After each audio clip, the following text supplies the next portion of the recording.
হযরত ওমর রাদিয়াল্লাহু তাআলা অন্ধকার রাত্রে একদিকে যাচ্ছিলেন, পেছনে কিছু লোক ছিল। হঠাৎ করে তিনি প্রশ্ন করলেন, আচ্ছা তোমাদের মধ্যে কেউ কি বলতে পারো কোরআনে কারীমের মধ্যে সবথেকে হতাশাব্যঞ্জক আয়াত কোনটি? অন্ধকারের ভেতরে একজনে জবাব দিলেন, فَمَن يَعْمَلْ مِثْقَالَ ذَرَّةٍ خَيْرًا يَرَهُ وَمَن يَعْمَلْ مِثْقَالَ ذَرَّةٍ شَرًّا يَرَهُ। এর অর্থ হলো, যদি কেউ যারা পরিমাণ সরিষা পরিমাণ ভালো কাজ করে কিয়ামতে সেটা দেখতে পাবে, আর যদি সামান্য সরিষা পরিমাণ গুনার কাজও করে, খারাপ কাজ করে, সেটা দেখতে পাবে। এই আয়াতটি যখন নাজিল হয়, সূরা যখন নাজিল হয়, হযরত আবু সাঈদ খুদরি রাদিয়াল্লাহু তাআলা আনহু তিনি রাসূলুল্লাহকে প্রশ্ন করলেন, ইয়া রাসূলুল্লাহ, আল্লাহ যে আয়াত নাজিল করলেন কিয়ামতের দিন আমি কি আমার এমন কি ছোট্ট পাপও কি দেখতে পাবো? আল্লাহর নবী বলেন, আল্লাহ বলেছেন অবশ্যই দেখতে পাবা। হযরত আবু সাঈদ খুদরি রাদিয়াল্লাহু তাআলা আনহু চিৎকার করে কেঁদে উঠলেন, বললেন, তাহলে তো আমি মরেই যাব। আমার ছোট্ট পাপটাও যদি আমি দেখি কিয়ামতে, আমি তো মরে যাব। হযরত ওমর রাদিয়াল্লাহু তাআলা আনহু অন্ধকারের ভিতরে হাঁটতেছেন আর কাঁদতেছেন, হাঁটতেছেন আর কাঁদতেছেন। কিছু দূর অগ্রসর হয়ে তিনি প্রশ্ন করলেন, আচ্ছা কেউ কি বলতে পারো কোরআনে কারীমের মধ্যে সবথেকে আশাব্যঞ্জক আয়াত কোনটি? পেছন থেকে অন্ধকারের ভেতর থেকে আওয়াজ এলো, লা তাকনাতু মির রাহমাতিল্লাহ, আল্লাহর রহমত থেকে, দয়া থেকে নিরাশ হয়ে যেও না, হতাশ হয়ে যেও না। হযরত ওমর কাঁদতে কাঁদতে জিজ্ঞেস করলেন, তোমাদের মধ্যে আব্দুল্লাহ ইবনে মাসউদ আছে নাকি? হযরত আব্দুল্লাহ ইবনে মাসউদ বললেন, আমি তো বললাম, আমি জবাব দিলাম।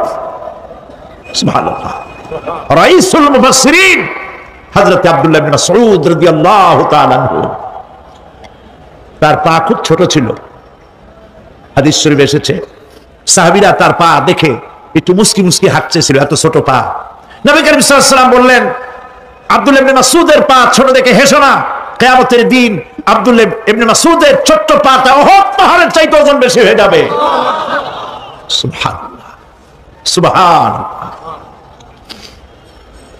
প্রিয় ভাই সব, এই হচ্ছে নবী করিম সাল্লাল্লাহু আলাইহি ওয়াসাল্লাম, তিনি মানুষের সামনে এসব কথাগুলি পরিষ্কার করে বলে দিয়েছেন।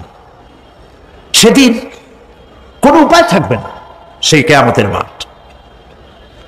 واتقوا يوما لا تجزي نفس عن نفس شيئا ولا يقبل منها شفاعة ولا يؤخذ منها عدل ولا هم ينصرون। সেদিন কেউ কারো সাহায্যে গিয়ে আসবে না। প্রিয় ভাই সব, অসহায়, এর ইংরেজি হচ্ছে হেল্পলেস। এই পৃথিবীতে আক্ষরিক অর্থে কোনো মানুষ হেল্পলেস হয় না, অসহায় হয় না। কেউ না কেউ সহায় হয়েই যায়, হয় স্বামী, না হয় পিতা, না হয় ছেলে, না হয় মেয়ে, না হয় আত্মীয়, না হয় সরকার।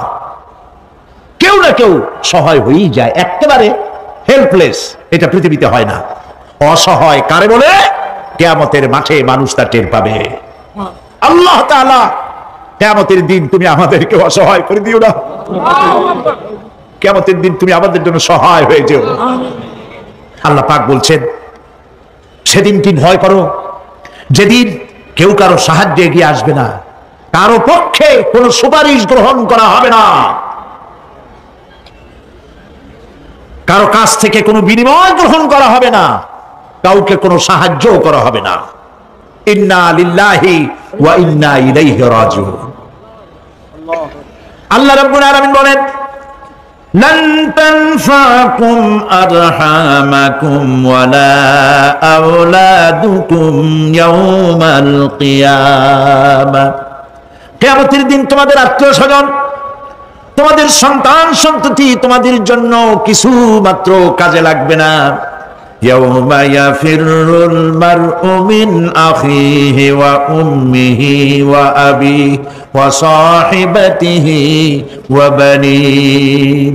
সেদিন মানুষ তার ভাই, মা বাপ, স্ত্রী ও সন্তান থেকে পলায়ন করবে। সেদিন প্রত্যেকে নিজ নিজ অবস্থায় পতিত হয়ে যাবে।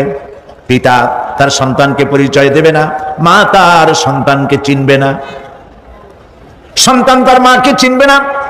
মানুষগুলি দৌড়াতে থাকবে, পালাতে থাকবে, কেউ কারো সাহায্য সেদিন করতে পারবে না। আমার প্রিয় ভাইয়েরা, সেই কিয়ামতে আল্লাহ পাক আমলনামা আল্লাহর আদালতে মানুষের সামনে পেশ করা হবে। পার্থিব জীবনে মানুষ যা কিছু করেছে কোন জিনিস লুকায় রাখতে পারবে না, সব প্রকাশ পেয়ে যাবে। কিয়ামতের পূর্বেই আল্লাহ রাব্বুল আলামিন সব কিছুকে রেকর্ড করে রেখেছেন। আবার বলছি, আল্লাহ পাক কোনো কিছু গোপন রাখেন নাই। কিভাবে রেকর্ড করছেন? وَكُلَّ إِنسَانٍ أَلْزَمْنَاهُ طَائِرَهُ فِي عُنُقِهِ وَنُخْرِجُ لَهُ يَوْمَ الْقِيَامَةِ كِتَابًا يَلْقَاهُ مَنشُورًا। প্রত্যেকের ভালো মন্দ কর্মলিপি আমি তার গলায় ঝুলাই দিছি। আমি তার জন্য কিয়ামতের দিন একটি কিতাব ওপেন করে দেব, গলায় ঝুলানো আছে। আজ বিজ্ঞানীরা আবিষ্কার করেছে মানুষের শরীরের মধ্যে ডিএনএ এর কথা। এই ডিএনএ এর মধ্যে সে কেমন হবে, তার প্রজ্ঞা, তার মেধা ইত্যাদি সবকিছু ওর মধ্যে ডিএনএ এর ভিতরে বিজ্ঞানীরা খুঁজে পাচ্ছে। আল্লাহ পাক মানুষের গলায় একটা টেপ রেকর্ডার লাগাই দিয়েছেন। সুবহানাল্লাহ বলেন। সেই টেপ রেকর্ড আমার এই যে বক্তৃতা ভিডিওতে ধারণ করা হচ্ছে, টেপে ধারণ করা হচ্ছে। এই বুদ্ধিগুলি কে দিছে? আরে ভাই কথা বলবেন তো আল্লাহর নাম জোরে না। এই বুদ্ধি কে দিয়েছে? যে আল্লাহ বুদ্ধি দিয়ে আপনার আমার কথা রেকর্ড করাইতে পারে, সে আল্লাহ পাক আপনাদের আমার সাথে অদৃশ্য একটি টেপ রেকর্ড গলার মধ্যে ঝুলায় রাখছেন। এটা বিশ্বাস করবেন না? কিয়ামতের দিন এই রেকর্ড তার সামনে আল্লাহ পাক বলেন একটা কিতাব ওপেন করে দেব। তারপরে বলা হবে ইকরা কিতাবাকা কাফা বিনাফসিকাল ইয়াউমা আলাইকা হাসিবা। তাকে বলা হবে নিজের কর্মলিপি পড়ে দেখো, আজ তুমি নিজেই নিজের হিসাবের জন্য যথেষ্ট। পড়ো, কোথায় যাবা? জাহান্নামে যাবা না বেহেশতে যাবা? তুমি নিজেই তোমার হিসাব করার জন্য যথেষ্ট। সুবহানাল্লাহ। সেদিন কোনো সাহায্যকারী পাওয়া যাবে না, ওকালতি করার জন্য কাউকে পাওয়া যাবে না। বিশ্বাস করুন, বিশ্বাস করুন, কোন পীর সাহেব, কোন খাজা বাবা কিয়ামতের দিন আপনার আমার উপকারে আসবে না, আসবে না, আসবে না। আমল ভালো হবে, আল্লাহ ক্ষমা করবেন। আমল ভালো নাই, পীর সাহেবরা কিছু করতে পারবেন না। কেউ কেউ মনে করেন পীর সাহেব আমার সুপারিশ করবেন। কিয়ামতের দিন আপনারাই দেখবেন ওনাদের সুপারিশ কে করে। কিয়ামতের দিন আল্লাহ পাক আরো পরিষ্কার করে বলছেন লান তানফাকুম আরহামুকুম ওয়ালা আওলাদুকুম ইয়াউমাল কিয়ামাহ। কিয়ামতের দিন সন্তান সন্ততি আর সম্পদ কোনো কাজে লাগবে না, এগুলি কোনো উপকার হবে না মানুষের জন্য। আর সেখানে উৎকোচেরও কোনো কারবার চলবে না। এই পৃথিবীতে উৎকোচ দিয়ে অনেক কাম করা যায়, কিন্তু কিয়ামতে চলবে না। আল-ইয়াউমা লা ইয়ানফাউ মালুন ওয়ালা বানুন। সুবহানাল্লাহ, সুবহানাল্লাহ। যেখানে কিয়ামতের দিন ধন, সন্তান, সন্ততি কোন, ওই যে হযরত ইব্রাহিম আলাইহিস সালাম বলেছিলেন ইন্নী ওয়াজ্জাহতু ওয়াজহিয়া লিল্লাযী ফাতারাস সামাওয়াতি ওয়াল আরদ। জানেন আপনারা? পড়েন ইন্নী ওয়াজ্জাহতু ওয়াজহিয়া লিল্লাযী ফাতারাস সামাওয়াতি ওয়াল আরদা হানিফা ওয়া মা আনা মিনাল মুশরিকিন। নিশ্চয় আমার মুখ ঘুরায় দিলাম তার দিকে যিনি আকাশ এবং জমিনের স্রষ্টা, সব কিছুর মালিক যিনি, তার দিকে আমি মুতাওয়াজ্জা হলাম। নামাজের অর্থই হচ্ছে মুতাওয়াজ্জা হওয়া, মুখ ঘুরিয়ে দেওয়া, চেহারা ঘুরিয়ে দেওয়া। আর নামাজের আরেক অর্থ হচ্ছে নিকটবর্তী থেকে আরো নিকটবর্তী হওয়া। আল্লাহ রাব্বুল আলামিন বলেন নিকটবর্তী হতে হলে ওয়াসজুদ ওয়াকতারিব, সেজদা দাও আর সেজদার মাধ্যমে আমার নিকটবর্তী হয়ে যাও। দিলেই আল্লাহর নিকটবর্তী হওয়া যায়। কোন সুবহানাল্লাহ। সাহাবী, আল্লাহর নবীর সাহাবী প্রশ্ন করেছেন, নবীজি বান্দা কখন আল্লাহর নিকটবর্তী হয়ে যায়? নবীজি বলেছেন, বান্দা যখন সেজদা দেয় তখন আল্লাহর বান্দার মাঝে কোনো হিজাব থাকে না, একদম আল্লাহ পাকের নিকটবর্তী হয়ে যায় বান্দা যখন সেজদায় পড়ে যায়। সুতরাং নামাজ হচ্ছে নিকটবর্তী হওয়া, সালাত এটা হচ্ছে নিকটবর্তী হওয়া। নামাজ ফরজ হওয়ার কারণ হচ্ছে এই যে মানুষ আল্লাহর বান্দা বা গোলাম হিসেবে সৃষ্টি হয়েছে, তাই একমুখী হয়ে এর বন্দিগি করা এটা হচ্ছে তার স্বাভাবিক একটা প্রকৃতি। আল্লাহ রাব্বুল আলামিন এই প্রকৃতির দাবি মিটাবার জন্যই নামাজের ব্যবস্থা করেছেন। মানুষের ফিতরত, মানুষের নেচার, মানুষের ফিতরত হচ্ছে এই যে কারো না কারো কাছে মাথা নত করা, হাত জোড় করা, মাথা নত করা, সার্বভৌমত্বের মালিক কাউকে মনে করা। হাত জোড় করতে হলে, মাথা নত করতে হলে, সার্বভৌমত্বের মালিক হিসেবে কাউকে গ্রহণ করতে হলে আল্লাহর বিকল্প কেউ আছে নাকি?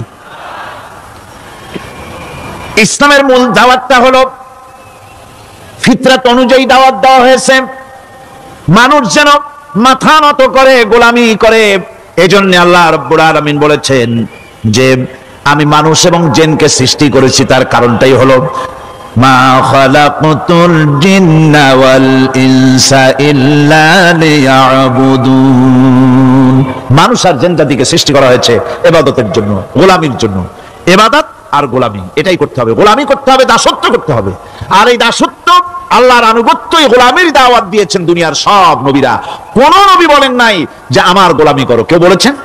বলেন জোরে, কেউ বলেছেন? আল্লাহ পাক বলেন ওয়ালাকাদ বা'আসনা ফি কুল্লি উম্মাতির রাসূলা আন ইবুদুল্লাহা ওয়াজতানিবুত তাগুত।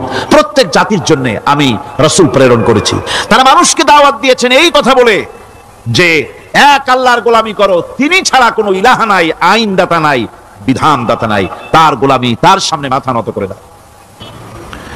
নামাজ হচ্ছে তাওহীদের অবশ্যম্ভাবী এক বহির্প্রকাশ। তাওহীদের জন্য তাওহীদবাদী মানুষ যারা, তাদেরকে নামাজ আদায় করতেই হবে। আকীদা বিশ্বাসের দিক থেকে তাওহীদ যদি হয় পুরা দ্বীনের মূল উৎস, তাহলে আমলের দিক থেকে নামাজ হচ্ছে পুরা দ্বীনের মূল ভিত্তি। নামাজ হচ্ছে আমলের মূল ভিত্তি, এর বাস্তবায়ন ছাড়া দ্বীন পূর্ণ হয় না। নামাজ মুমিনের কেবলমাত্র একটি উত্তম আমলই নয়, বরং নামাজ হচ্ছে ঈমানের মূল ভিত্তি। যার কাছে নামাজ নাই তার কাছে কিছুই নাই। রাসূল কারীম সাল্লাল্লাহু আলাইহি ওয়াসাল্লাম বলেছেন যে নামাজ যে ব্যক্তি পড়ে না, আল্লাহ পাকের সাথে তার কোনো সম্পর্ক বাকি থাকে না। সুতরাং এই নামাজটা হচ্ছে এই যে একমাত্র একাগ্র চিত্তে আদবের সাথে আল্লাহর সামনে রুজু হয়ে যাওয়া। কোরআনে কারীম বলছে মুনিবিনা ইলাইহি ওয়াত্তাকুহু ওয়া আকিমুস সালাতা ওয়া লা তাকুনু মিনাল মুশরিকিন। তোমরা আল্লাহর দিকে রুজু হয়ে যাও এবং তাকে ভয় করে অন্যায় কাজ থেকে বিরত থাকো, আর নামাজ কায়েম করো, মুশরিকদের অন্তর্ভুক্ত হয়ে যেও না। নামাজ কায়েম করা, নামাজের আদেশ কোরআনে কারীমের মধ্যে আল্লাহ পাক বহু জায়গায় করেছেন। ঈমানের পর নামাজই হচ্ছে সবচেয়ে বড় জরুরি। একজন মানুষ ঈমান আনলো, যেমন কালকে একজন ঈমান এনেছে, ঈমান আনার সাথে সাথে তার প্রথম কাজ কি বলুন? বলেন প্রথম কাজ কি? ফজরের নামাজের আগে একজন ইসলাম কবুল করলেন, তার প্রথম দায়িত্ব নামাজকে আদায় করে দেওয়া, ফজরের নামাজ পড়া। জোহরের আগে কেউ ঈমান আনলো, তার প্রথম দায়িত্ব জোহরের নামাজ আদায় করা। আসরের নামাজের আগে ঈমান এনেছে, তার প্রথম দায়িত্ব হলো আসরের নামাজ আদায় করা। তার মানে হলো ঈমান আনার পর একজন ঈমানদারের প্রথম দায়িত্ব হচ্ছে নামাজ। গুরুত্বপূর্ণ বিষয়, খুব ভালো করে শুনতে হবে, ইয়াদ রাখতে হবে প্রত্যেকটি মুসলমানের। এই নামাজ কি জিনিস, কেমনে আদায় করতে হবে, আদায় না করলে কি হবে, গুরুত্বপূর্ণ এই কথাগুলি প্রত্যেকের স্মরণ রাখতে হবে। কিয়ামতের দিন মানুষ যে জাহান্নামে যাবে, জাহান্নামের জন্য, জাহান্নামে যে সব কারণে যাবে তার মধ্যে বড় কারণ কালকে বলেছিলাম, দেখি মনে আছে নাকি? বড় কারণ কয়টা? কয়টা? আলহামদুলিল্লাহ মনে আছে। আল্লাহ রাব্বুল আলামিন বলেন ইয়াতাসাআলুনা আনিল মুজরিমিন, কিয়ামতের দিন অপরাধীদেরকে জিজ্ঞেস করা হবে, মা সালাকাকুম ফি সাকার, জাহান্নামে কেন আসছো? জবাবে তারা বলবে, ক্বালু লাম নাকু মিনাল মুসাল্লিনা ওয়া লাম নাকু নুতঈমুল মিসকিন, নামাজ পড়ি নাই আর এতিম মিসকিনদের খেতে দেই নাই, এই কারণেই জাহান্নামে এসেছি। নাউযুবিল্লাহ। নামাজ ছাড়া পড়বে না, জাহান্নামে যেতে হবে। কোথায় যেতে হবে? আকীদাগত দিক থেকে ঈমান হলো তাওহীদের স্বীকৃতি, আর আমলের দিক থেকে নামাজ হচ্ছে তাওহীদের বহিঃপ্রকাশ। আপনি মুসলমান তা প্রমাণ হবে নামাজ দিয়ে। নামাজহীন ঈমানের দাবি মূল্যহীন। যার নামাজ নাই তার ঈমানের দাবি করার কোনো মূল্যই নেই। অনেক এরকম কথা বলে, হুজুর আমি মানুষটা নিতান্ত খারাপ না, যাই মনে করেন, গ্রামে রাস্তা বানাইছি, ব্রিজ করে দিয়েছি, কালভার্ট করেছি, এতিম মিসকিনদের তাও মাঝে মধ্যে খাবার দেই, বিধবারে কাপড় চোপড় দেই, মানুষটা আমি নিতান্ত খারাপ না, তবে এই মাঝে মধ্যে একটু নামাজ পড়ি না, তাতে কি আমার ঈমান নষ্ট হয়েছে নাকি? আমি বলি, ভাই ঈমানই তো নাই, নষ্ট হবে কি? ঈমান থাকলে না নষ্ট হবে? ঈমান নাই। সুতরাং একজন মুসলমান যদি নামাজ না পড়ে, নিজেকে মুসলমান বলে দাবি করার কোনো হক তার নাই, দাবি করার অধিকার নাই। নামাজ হচ্ছে জিন্দেগি, নামাজটাই মূলত জিন্দেগি। নামাজটা কি? জিন্দেগি। আল্লাহ রাব্বুল আলামিন শেখাচ্ছেন, কুল ইন্না সালাতি ওয়া নুসুকি ওয়া মাহইয়ায়া ওয়া মামাতি লিল্লাহি রাব্বিল আলামিন। মুহাব্বতের সাথে সবাই পড়েন, কুল ইন্না সালাতি ওয়া নুসুকি ওয়া মাহইয়ায়া ওয়া মামাতি লিল্লাহি রাব্বিল আলামিন। বলো আমার নামাজ, বলো আমার নামাজ, আমার কুরবানি, আমার হায়াত, আমার মত সবকিছুই আল্লাহ রাব্বুল আলামিনের জন্য নিবেদিত। আমার বেঁচে থাকা, আমার মরে যাওয়া সব আল্লাহর জন্য। সে আল্লাহ রাব্বুল আলামিন, তার জন্য সবকিছু নিবেদিত করতে হবে। আল্লাহ পাকের গোলাম আমাদের বানিয়েছেন, আল্লাহ আমাদের গোলামি করা লাগবে। আর গোলামির নমুনা যাকাত দিয়া, হজ দিয়া, দান দিয়া, সদকা দিয়া, কোন জিনিস দিয়ে নামাজের মতো গোলামির উৎকৃষ্ট প্রমাণ বা নমুনা আর কিছুতে নাই। আমি যে গোলাম তার উৎকৃষ্ট প্রমাণ হচ্ছে নামাজ। নামাজেই একটা মানুষ গোলামির অনুভূতিতে তাকে নিয়ে যায়। বাদশাহ হোক, মন্ত্রী হোক, পীর হোক, মওলানা হোক, মুহাদ্দিস হোক, বড় লোক হোক, গরিব হোক, পুরুষ হোক, নারী হোক, যেই হোক, নামাজে দাঁড়াইলো একেবারে কান্ডারে ধরিয়া, কানের কাছে হাত দিয়া, হাত দুটো বাঁধিয়া, মাথা নিচের দিকে দিয়ে দাঁড়ায় গেল। কিসের মতো? আসামির মতো, গোলামের মতো। সুবহানাল্লাহ। এদিক ওদিক তাকাইতে পারবা না, চোখটা থাকবে সেজদা যেখানে দিবা সেখানে। তাকানো নিষেধ, সেজদার দিকে তাকাও। এরপরে যখন রুকুতে গেলেন, গোলামির নমুনা হয়ে গেল। গোলামের এরকম মাথা নিচু করে থাকতে হয় প্রভুর সামনে। গেলেন রাজা, বাদশাহ, বড় লোক, সব অহংকার চূর্ণ হয়ে গেল। নাক আর কপাল দিয়া আমার মাবুদের দরবারে মাথাটা লাগাই দিলাম জমিনের উপরে। সুবহানাল্লাহ। আমি আমার ভাষায় বলি, আমি আমার ভাষায় কথাটা এভাবে বলি, এই জমিনটা যদি কাগজ হয় আর আমার নাকটার কপালটা যদি কলম হয়, তাহলে আমি যে গোলাম দৈনিক 5 বার আমার নাকার কপাল দিয়া জমিন নামক কাগজের উপরে, দাস খতের উপরে দৈনিক 5 বার নাকার কপাল দিয়া সই করে দেই, আল্লাহ আমি তোমার গোলাম, আর কারো গোলাম নই, আমি একমাত্র তোমার গোলাম। ঘুমের থেকে উঠে সেজদা দিয়া বলি, দুপুরের সময় কাজ ফালাইয়া আর একবার বলি, বিকেল আসার আগেই আসরে আর একবার বলি, দিন যখন শেষ হয় আর একবার বলি, রাতে যখন শুতে যাই আর একবার সেজদা দিয়া ঘোষণা করি, মাবুদ আমি তোমার গোলাম। সুবহানাল্লাহ। নামাজ হচ্ছে ইসলামের গণ্ডির মধ্যে প্রবেশের প্রমাণ। কোরআনে কারীম বলছে, ফাইন তাবু ওয়া আকামুস সালাতা ওয়া আতাউজ যাকাতা ফাইখওয়ানুকুম ফিদ্দীন। সূরা তওবা এসেছে। তারা যদি তওবা করে আর নামাজ কায়েম করে, যাকাত যদি আদায় করে, তাহলে এখন তোমাদের সে দ্বীনি ভাই, এখন ভাই হয়ে গেল। একটু আগে ছিল কাফের মুশরিক, এখন তোমার দ্বীনি ভাই। দ্বীনের গণ্ডির মধ্যে প্রবেশ করা, কলেমা পড়ার সাথে সাথেই নামাজ। নামাজ হচ্ছে দ্বীনের প্রধান গেট, দ্বীনের প্রধান তোরণ। দ্বীনের মধ্যে প্রবেশ করার জন্য এই গেট দিয়ে প্রবেশ করতে হবে। সুতরাং এই নামাজের এতই গুরুত্ব দেওয়া হয়েছে। ইসলাম যদি ক্ষমতায় আসে, আল্লাহ যেন এনে দেন, জোরে কোন আমিন। ইসলাম যদি ক্ষমতায় এসে যায়, রব্বুল আলামিন তাফসিরে মাহফিল কোরআন সামনে নিয়ে আশা করে তোমার দরবারে দোয়া করি, এই বিশাল জনসমুদ্রের দোয়া কবুল করো মাবুদ গো, এই বাংলাদেশকে ইসলামের দেশ বানাইয়া দাও। দেশটা যদি ইসলামের হয়ে যায়, আইন যদি আল্লাহর হয়, শাসন যদি সৎ লোকেরা করে, রব্বুল আলামিন কোরআন শরীফে বলেন, তাহলে তারা 4টা কাজ করবে। আল্লাযীনা ইমাক্কান্নাহুম ফিল আরদ আকামুস সালাতা ওয়া আতাউজ যাকাত ওয়া আমারু বিল মা'রুফি ওয়া নাহাউ আনিল মুনকার। মুমিনেরা ক্ষমতায় এসে প্রথম যে কাজটা করবে, প্রথমে ক্ষমতায় এসেই নামাজ বাধ্যতামূলক করবে। প্রথম কি? ওয়াজ নসিহতে অনুরোধ করা হবে না, বাবাজিরা আল্লাহর রাস্তায় নামাজটা পড়েন না।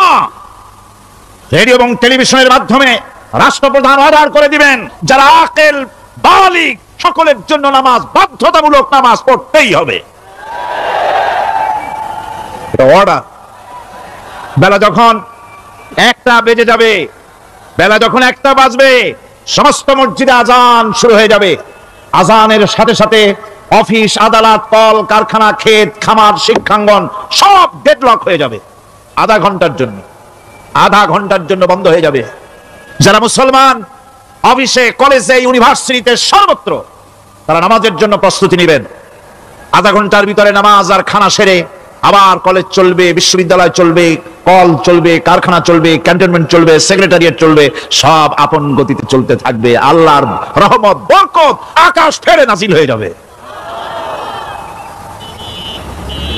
আর এই অর্ডার যে দেওয়া হবে, নামাজ পড়বেন, নামাজ পড়বেন সেখানে। থানায় যখন আজান হবে, থানায় আজান হয়ে গেছে, থানার স্টাফ, পুলিশ যারা আছে, জামাতে খাড়া হয়ে যাবে, ইমামতি করবেন ওসি সাহেব। এসপির অফিসে এসপি সাহেব ইমামতি করবেন, ডিসি সাহেব তার অফিসে ইমামতি করবেন, মন্ত্রী সেক্রেটারিয়েট ইমামতি করবেন, প্রেসিডেন্ট বঙ্গভবন ইমামতি করবেন, বিশ্ববিদ্যালয়ের ভাইস চ্যান্সেলরের ইমামতিতে সে জায়গার মুসলমান ছাত্র ছাত্রী, শিক্ষক শিক্ষয়িত্রী এক জামাতে নামাজ আদায় করবে। এই যদি হয়, চিত্র দেশের অপরাধ থাকবে। থানায় ওসি সাহেব নিজেই যদি জামাতের ইমামতি করেন, এইভাবে নামাজ আদায় করেন পুলিশদের নিয়ে জামাতে, ঘুষ আর খাবে তারা? এসপি সাহেবের অফিসে, ডিসি সাহেবের অফিসে মন্ত্রীরা যদি ভাবে নামাজ কায়েম করে, তাহলে কি অন্যায় অপরাধ কিছু থাকবে সমাজে? থাকবে। সুতরাং নামাজ বাধ্যতামূলক করে দেওয়া হবে। নামাজ বাধ্যতামূলক, সকলকে নামাজ পড়তে হবে। নামাজ হচ্ছে অপকর্মের প্রতিবন্ধক। নামাজ পড়লে অন্যায় কাজ থেকে বাঁচার পথ। অন্যায় থেকে বাঁচায় কিসে? নামাজ। আল্লাহ রাব্বুল আলামিন বলেন, উতলু মা উহিয়া ইলাইকা মিনাল কিতাবি ওয়া আকিমিস সালাত ইন্নাস সালাতা তানহা আনিল ফাহশাই ওয়াল মুনকার। হে নবী, এই কিতাব তেলাওয়াত করো, যা তোমার প্রতি অবতীর্ণ করা হয়েছে, এই কিতাব তেলাওয়াত করো আর নামাজকে প্রতিষ্ঠা করো। নিঃসন্দেহে নামাজ মানুষকে পাপাচার থেকে বাঁচাইয়া দেয়। অশ্লীলতা, পাপাচার থেকে মানুষকে বাঁচায় কে? জোরে চিল্লায় কোন কে? নামাজ। এই নামাজ মানুষকে অন্যায় কাজ থেকে বাঁচায় দেয়। নামাজ যে মানুষকে অন্যায় কাজ থেকে বাঁচায়, কেমনে বাঁচায়? আমরা যে নামাজ পড়ি, এই নামাজে তো আমাদেরকে অন্যায় কাজ থেকে বাঁচাইতে পারে না। নামাজি বহুত মানুষ আছে অন্যায় করে, করে কিনা? কোন না করে না? করে। নামাজি অথচ অন্যায় করে। আর আল্লাহ বলছেন নামাজিকে, নামাজ তাকে অশ্লীলতা থেকে ফিরায়। তাহলে কথা কাটটা ঠিক? আল্লাহটা জোরে বলেন, কাটটা ঠিক? অবশ্যই আমার আল্লাহর কথা হক। আমি ভুল করতেছি, আমি যেন কোথাও ভুল করতেছি, সামথিং ইজ রং, কোথাও যেন আমরা ভুল করে বসতেছি। সেই ভুলটা কি আমরা আবিষ্কার করতে চেষ্টা করবো ইনশাআল্লাহ। প্রথম যে কথাটা সেটা হচ্ছে যে আমরা যা নামাজে পড়ি আমরা তা বুঝি না। কথা ঠিক কিনা? আমি যদি এখন প্রশ্ন করি সামি আল্লাহু লিমান হামিদা অর্থ কি, কোন ফার্স্ট ডিভিশনে কয়েকটা লেটার নিয়ে ফেল করবেন এরকম লোক আছেন না নাই? সুবহান রাব্বিয়াল আলা অর্থ কি জানি না, সুবহান রাব্বিয়াল আযীম অর্থ কি জানি না, দোয়া কুনুত অর্থ কি জানি না, তাশাহুদ অর্থ কি জানি না, সূরা ফাতিহার অর্থ কি জানি না।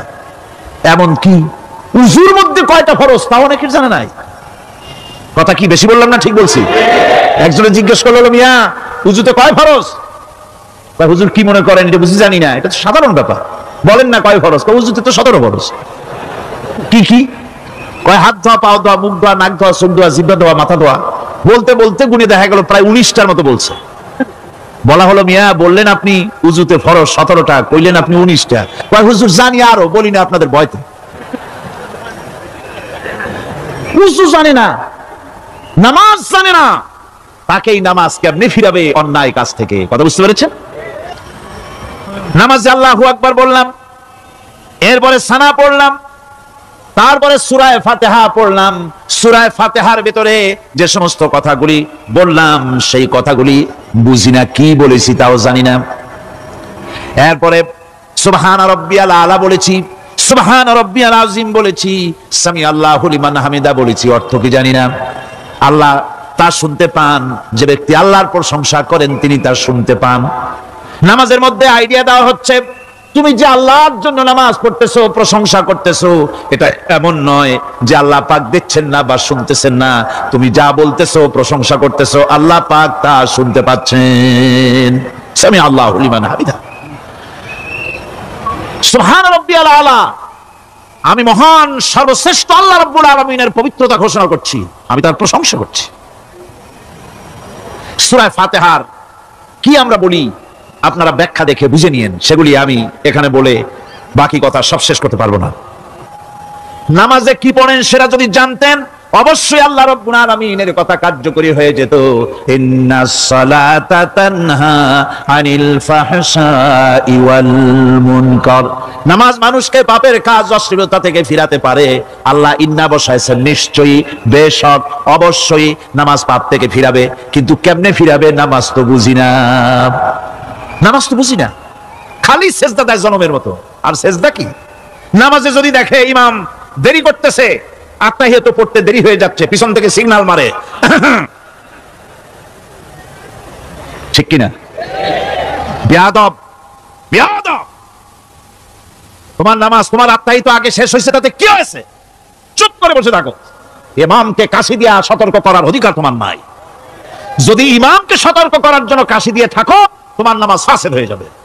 এটা ফাজলামি করার জায়গা না, এটা নামাজ। এর নাম কি? ধীরে সুস্থে নামাজ পড়তে হবে। অনেকে মসজিদটার মনে করে জেলখানা, ঢুকতে যত দেরি, বেরোতে পারলে যেন বাসে যান ছটফট করে। সিনেমার মধ্যে গিয়ে ঘন্টার পর ঘন্টা বসে থাকে, খারাপ লাগে না? মসজিদে কেরাত যদি একটু লম্বা পড়ে, পিছনে বসে খালি কি যে করে মনে মনে বলতে থাকে যে ইমাম এমন কাঁচা ছাড়া ছাড়ি না। আর গান যখন শোনে শুনতেই থাকে, কত মজা, ঘুম আসে না। নাউজুবিল্লাহ। সুতরাং নামাজে কি পড়েন সেটা আপনাকে বুঝতে হবে। সঠিকভাবে নামাজ পড়ার পরও যদি কোনো মানুষের সঠিকভাবে, ভালো করে শোনেন, সঠিকভাবে নামাজ পড়ার পরেও যদি কোনো মানুষ পাপের থেকে না ফেরে, তাহলে বুঝতে হবে একথা, পানি আর সাবান দিয়া কাপড় ধুলে কাপড়ের ময়লা যাবে, কিন্তু পানি আর সাবান দিয়া কয়লা জনমের মতো ধুইলেও কয়লার ময়লা যাবে না। কথা বুঝে আসছে? এর থেকে আর উত্তম দৃষ্টান্ত আমার কাছে নাই। নামাজ পড়ার পরেও যদি চরিত্র ভালো না হয়, বুঝতে হবে নামাজ হচ্ছে না, কাঙ্ক্ষিত মানের নামাজ আদায় হচ্ছে না। আল্লাহর নবী বলেছেন, যার নামাজ পাপ কাজ হতে ফিরাতে পারলো না, তার নামাজ নামাজি নয়। আবার শুনুন, রাসূল বলছেন, যার নামাজ তাকে পাপের কাজ থেকে ফিরাতে পারলো না, তার নামাজ নামাজ নয়। ওইটা নামাজ হয় নাই, যার জন্য তার পাপ থেকে তারে ফিরাইতে পারছে না। আর কিয়ামতের দিন বেনামাজিরা সবচাইতে বেশি অপমানিত হবে। সবচাইতে বেশি অপমানিত হবে কারা? বেনামাজিরা। কিভাবে? ইয়াউমা ইউকশাফু আন সাকিন ওয়া ইউদআউনা ইলাস সুজুদি ফালা ইয়াসতাতিউন। সেদিন কঠিন সময়, আল্লাহ রাব্বুল আলামিন লোকদেরকে সিজদা করার জন্য বলবেন, কিন্তু যারা বেনামাজি ছিল দুনিয়ায় তারা সিজদা দিতে পারবে না। বলেন নাউযুবিল্লাহ। অবস্থাটা কি হবে? খাশিআতান আবসারুহুম তারহাকুহুম যিল্লাহ, তাদের দৃষ্টি নিচু হবে, লাঞ্ছনা এবং অপমান তাদের উপরে চেপে বসবে, সিজদা দিতে পারবে না। আল্লাহ আমাদেরকে ক্ষমা করুন। কিয়ামতের দিন হযরত আদম আলাইহিস সালাম থেকে শুরু করে পৃথিবীর সমস্ত মানুষের সামনে আল্লাহ রাব্বুল আলামিন সিজদা করার জন্য অর্ডার করবেন। যারা নাকি বেনামাজি ওরা আল্লাহর দরবারে সেদিন সিজদা দিতে পারবে না, লাঞ্ছিত অপমানিত হবে। যারা কল নাউযুবিল্লাহ। নামাজ, মুমিনের নামাজ একরকম, মুনাফিকের নামাজ হলো আর এক রকম। মুনাফিকরাও নামাজ পড়ে, পড়ে কিনা কোন? মুনাফিকেরাও নামাজ পড়ে। মুনাফিকরা যখন নামাজ পড়তে যায় আল্লাহ রাব্বুল আলামিন বলতেছেন ওয়া ইযা কামু ইলাস সালাতি কামু কুসালা। মুনাফিকরা যখন নামাজ পড়তে দাঁড়ায়, নামাজে আসে ঠিক তারা, কিন্তু নামাজের জন্য দাঁড়ায় খুব শৈথিল্য ভাবে, শৈথিল্য ভাবে দাঁড়ায়, কাহিলি সুস্তি, এ জায়গা চুলকায়, পায়জামা ধরে টান দেয়, টুপিটা ঘুরে যায়, এদিক ওদিক তাকায়। মুনাফিকের নামাজ দেখলেই ঠিক পাওয়া যায় যে বেটা মুনাফিক। এইভাবে সে দাঁড়ায়। তার নামাজটা কি জন্য? ইউরাউনান নাসা ওয়া লা ইয়াযকুরুনাল্লাহা ইল্লা কালিলা। তাদের নামাজ হচ্ছে মানুষকে দেখাবার নামাজ। নাউযুবিল্লাহ। এখন দেখবেন এই মৌসুম আসছে, নামাজের মৌসুম, বেনামাজিদের নামাজের মৌসুম। জনসভা হচ্ছে, নির্বাচন আসতেছে, নামাজে রক্ত হয়ে গেছে, তাড়াতাড়ি আজান হয়ে গেল। টুপি না থাকলে রুমাল একটা মাথায় দিল, উজু আছে কিনা আছে, আল্লাহু আকবার, যা আছে কপালে হয়ে যাক। মানুষকে দেখাবার জন্য এরা নামাজ পড়ে। এরা আল্লাহর শরণার্থে নামাজ খুব কম লোকই করে। এরা হচ্ছে মুনাফিক। দুনিয়া এবং আখিরাতে কল্যাণের জন্য একমাত্র মাধ্যম হচ্ছে নামাজ। দুনিয়া যদি কল্যাণ চাই, আখিরাতেও যদি কল্যাণ চাই, তাহলে এর জন্য কি করতে হবে? কি করতে হবে? আমার কথা নয়, আল্লাহ রাব্বুল আলামিনের কথা শুনুন। রব্বুল আলামিন বলেন ক্বাদ ফালাহাল মুমিনুন আল্লাযীনা হুম ফি সালাতিহিম খাশিউন ওয়াল্লাযীনা হুম লিয-যাকাতি ফাঈলুন ওয়াল্লাযীনা হুম লিফুরুজিহিম হাফিজুন। নিশ্চিতভাবে সেই সব মুমিন কল্যাণ লাভ করবে, নিশ্চিতভাবে। তারা হচ্ছে ওই সব লোক যারা নিজেদের নামাজ ভীতি মিশ্রিত, বিনয় ভাবে, ভীতি মিশ্রিত অবস্থায় বিনয়ের সাথে যারা নামাজ আদায় করে, যারা বেহুদা কাজ থেকে বিরত থাকে, যারা যাকাতের পন্থায় কর্মতৎপর হয়, আর যারা নিজের লজ্জাস্থানকে হেফাজত করে।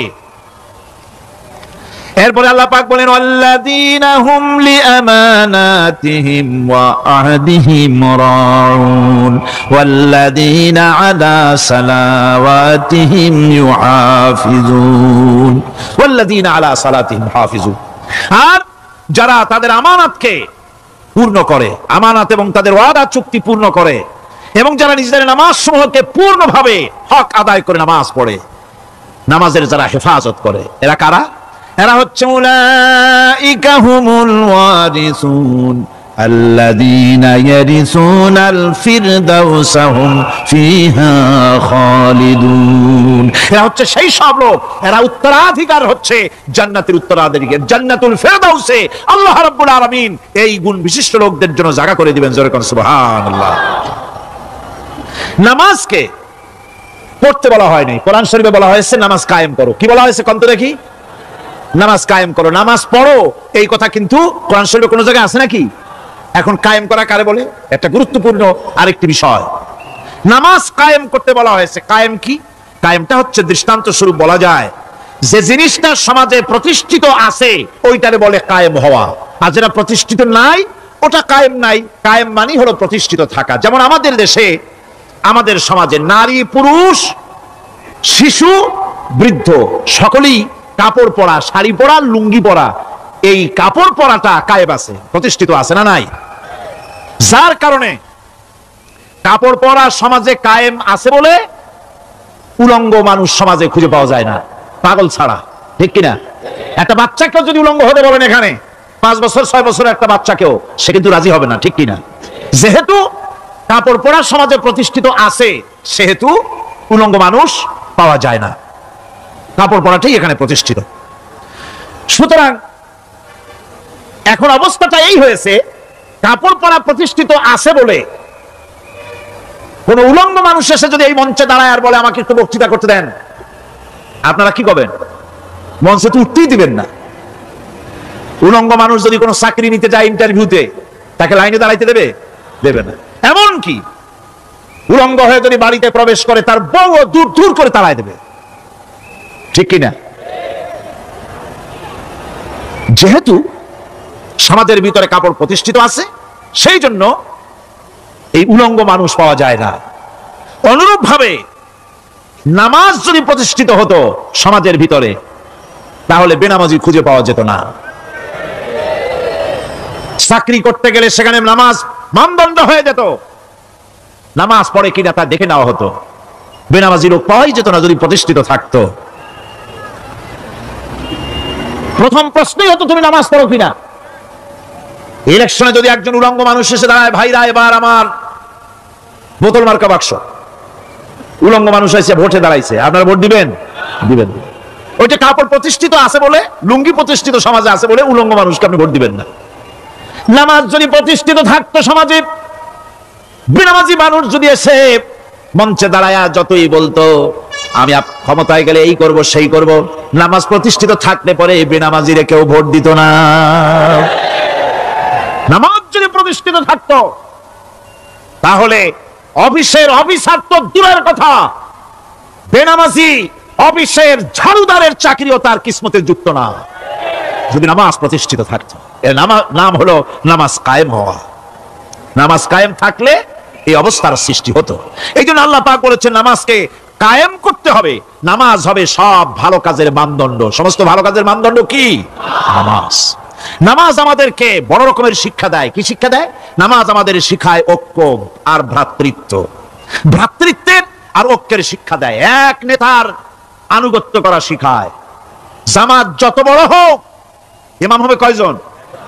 একজন ইমাম হবে। আর এই ইমাম মানে কি? নেতা। ইমাম মানে কি?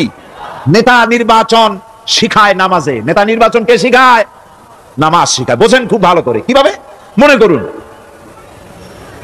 চট্টগ্রাম শাহী মসজিদে ইমাম প্রয়োজন। এখন সেই ইমাম নেওয়ার জন্য ইন্টারভিউ কল করা হলো, বিজ্ঞাপন দেওয়া হলো পত্রিকায়। অনেক আলেম আসলেন।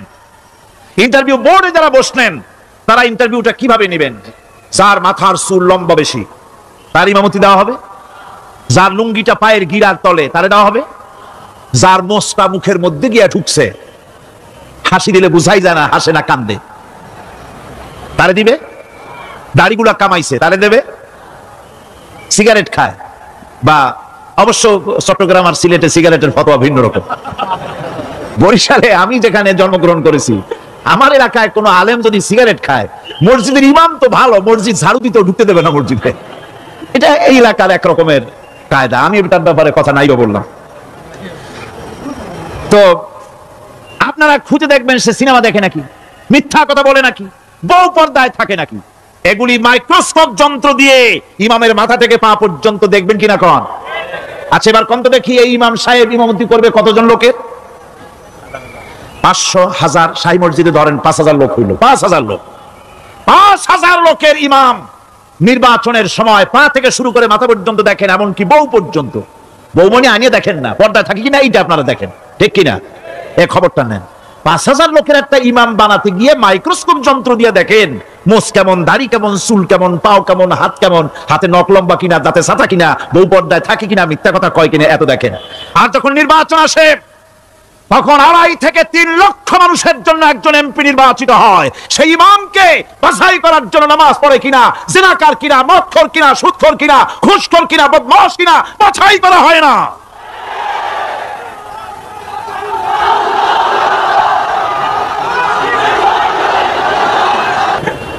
নামাজ আমাদেরকে এটা শিখায় ইমাম কেমনে বানাইতে হবে। কোন সুবহানাল্লাহ। নামাজ ঐক্য শিখায়, নামাজ ভ্রাতৃত্ব শিখায়, নামাজ পারস্পরিক মহব্বত শিখায়, নামাজ নেতা কেমন হওয়া উচিত, নেতা নির্বাচন শিখায়। আবার নেতা ভুল করলে তার ভুল বলা যাবে না, এরকম হতে পারবে না। নামাজের ভিতরে ইমাম যদি ভুল করলে আপনি লোকমা দিবেন, সুবহানাল্লাহ, আল্লাহু আকবার বলবেন। যদি তিনি সংশোধন না হলেন আবার দেন, তাতেও সংশোধন হলো না আবার দেন। 3 বার লোকমা দেওয়ার পর যদি ভুল সংশোধন না করে নামাজ ছেড়ে দেন, ইমামকে বের করে দেন, নতুন ইমাম নিয়োগ করে। যারা ক্ষমতায় যাবে, আপনি রাষ্ট্রের ইমাম যারে বানাবেন, সেই রাষ্ট্রীয় ইমাম যদি জনগণের ইচ্ছার বিরুদ্ধে যদি চলে, 1 বার লোকমান দেন, 2 বার লোকমান দেন, 3 বার দেন, তারপরেও যদি না নামে, ঘর ধরে নামেন। নামাজ আপনাকে নেতা নির্বাচন, নেতাকে প্রতিষ্ঠিত রাখা, নেতার আনুগত্য আপনাকে শেখায়। নামাজ লাইন সোজা করে দাঁড়াতে হবে। লাইন যদি বাঁকা করেন, আপনার কলিজাটা ওরকম বাঁকা হয়ে যাবে। নাউযুবিল্লাহ। নামাজের কাতারে যার কারণে নামাজের কাতার বাঁকা হবে, পুরা কাতারের জন্য আল্লাহর কাছে ওই লোকটা দায়ী হয়ে যাবে। নামাজ শৃঙ্খলা শিখায়। সুবহানাল্লাহ কইতে ইচ্ছা করে না? নামাজ শৃঙ্খলা শিখায়, শৃঙ্খলা বোধ শিখায়, সোজা হয়ে দাঁড়ায়। তারপরে ঐক্য এবং মহব্বত শিখায়। নামাজের ভিতরে যখন দাঁড়ায় গেলেন,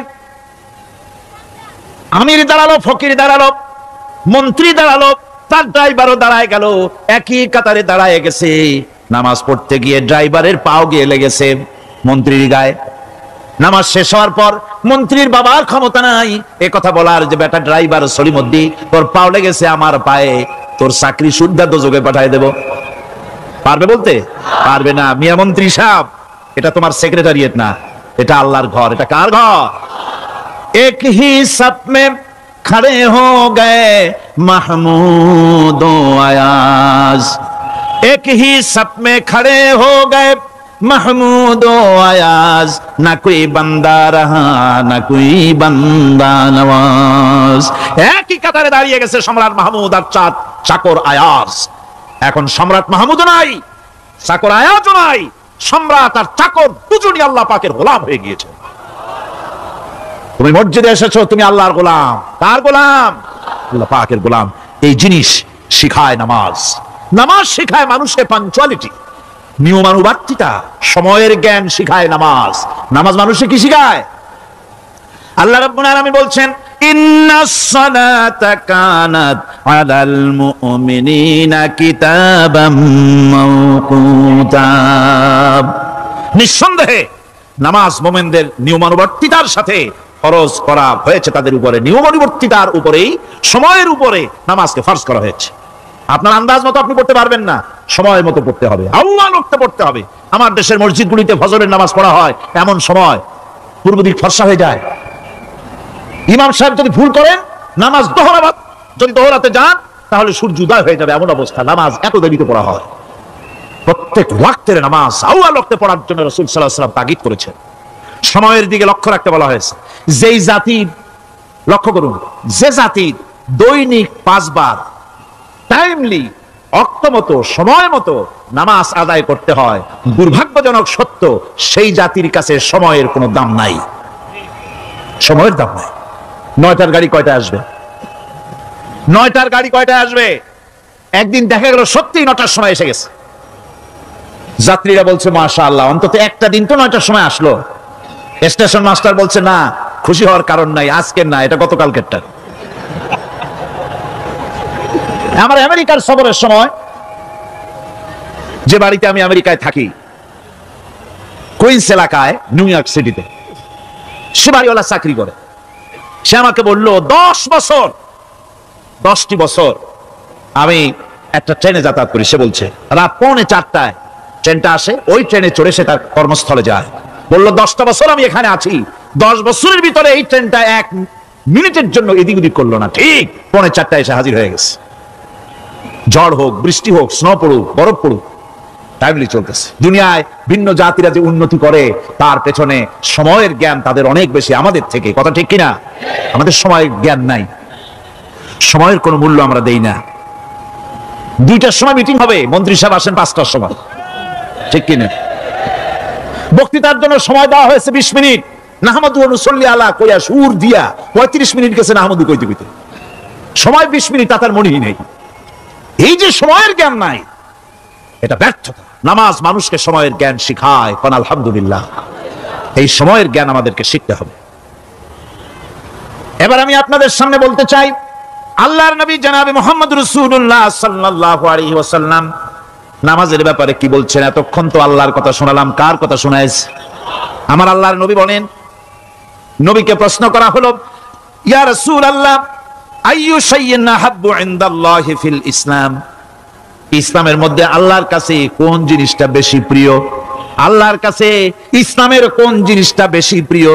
হুজুর বললেন, as-salatu liwaqtiha, মান তারাকা সালাতান ফালা দীনা লাহু ওয়াস-সালাতু ইমাদুদ্দিন। আল্লাহর কাছে সবচাইতে বেশি প্রিয় হচ্ছে নামাজ। সবচাইতে প্রিয় কি? নামাজ। ওয়াক্ত মতো নামাজ আদায় করা আল্লাহ পাকের বেশি প্রিয়।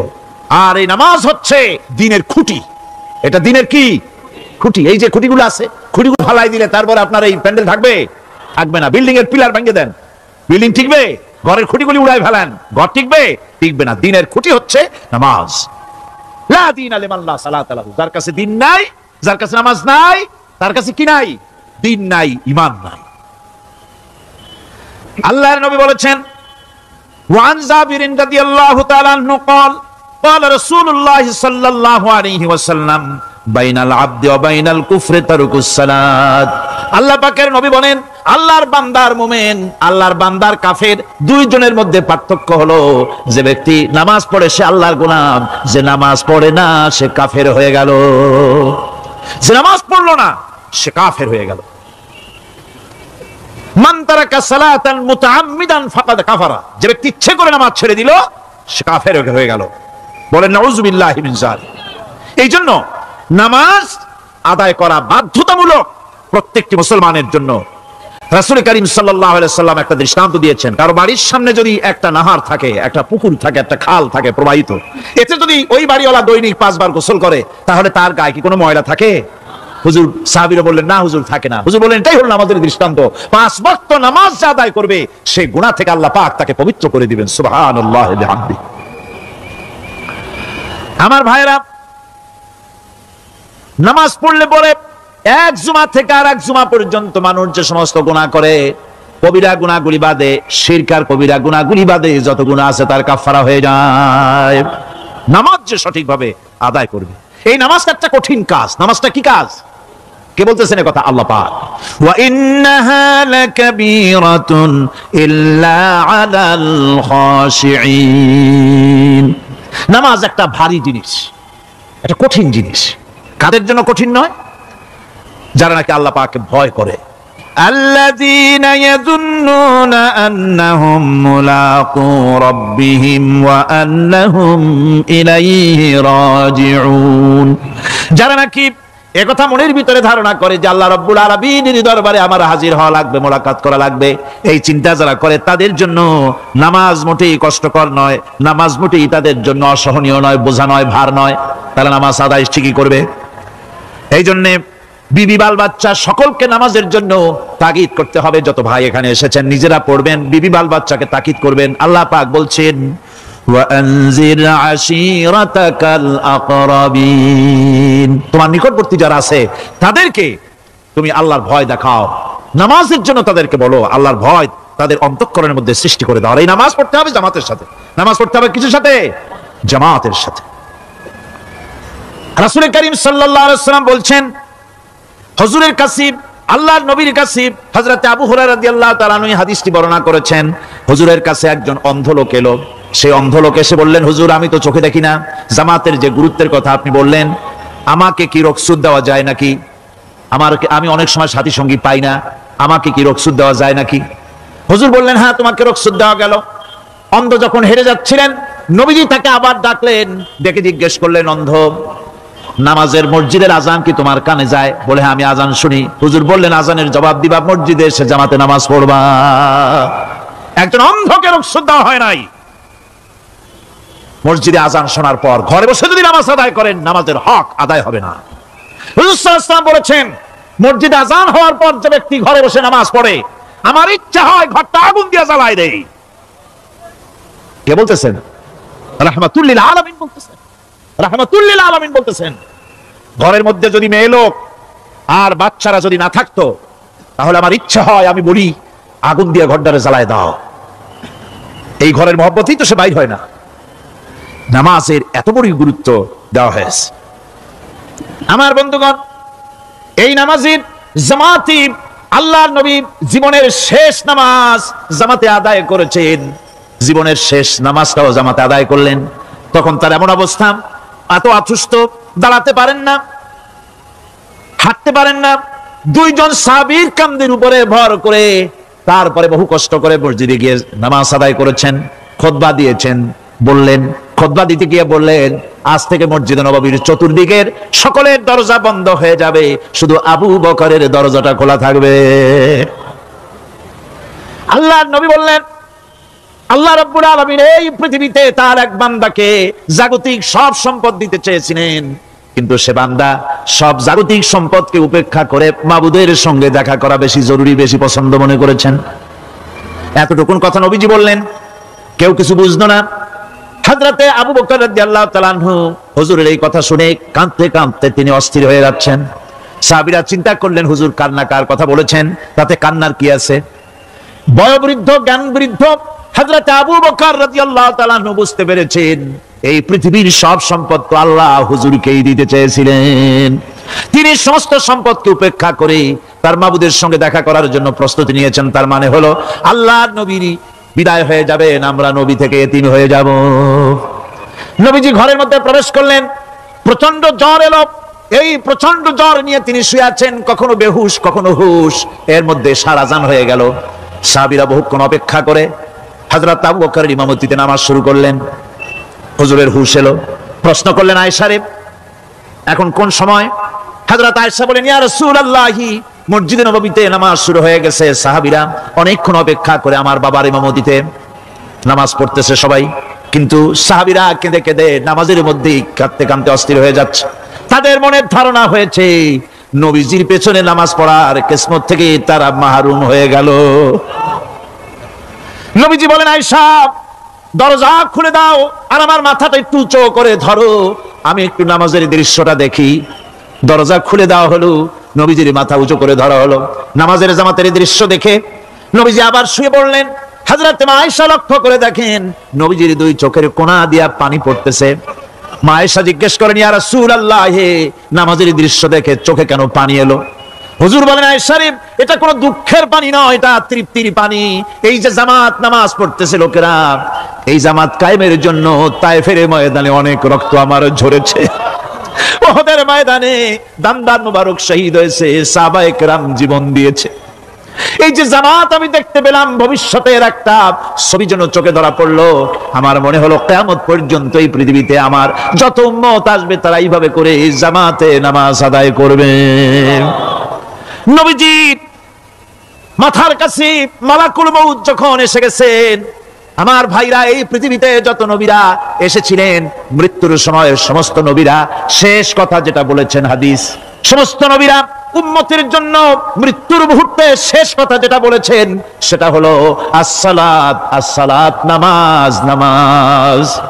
আমার নবী যখন বিদায় হয়ে যান, বিদায় মুহূর্তে মেয়ের কথা বললেন না, কলিজার টুকরা নাতির কথা বললেন না, জামাইয়ের কথা বললেন না, স্ত্রীর কথা বললেন না, মৃত্যুর সময় শেষ কথা বললেন, আসসালাত, আসসালাত ওয়া মা মালাকাত আইমানুকুম, নামাজ, নামাজ, আমার উম্মতেরা নামাজ, আমার উম্মতেরা নামাজ ছেড়ে দিও না, নামাজ।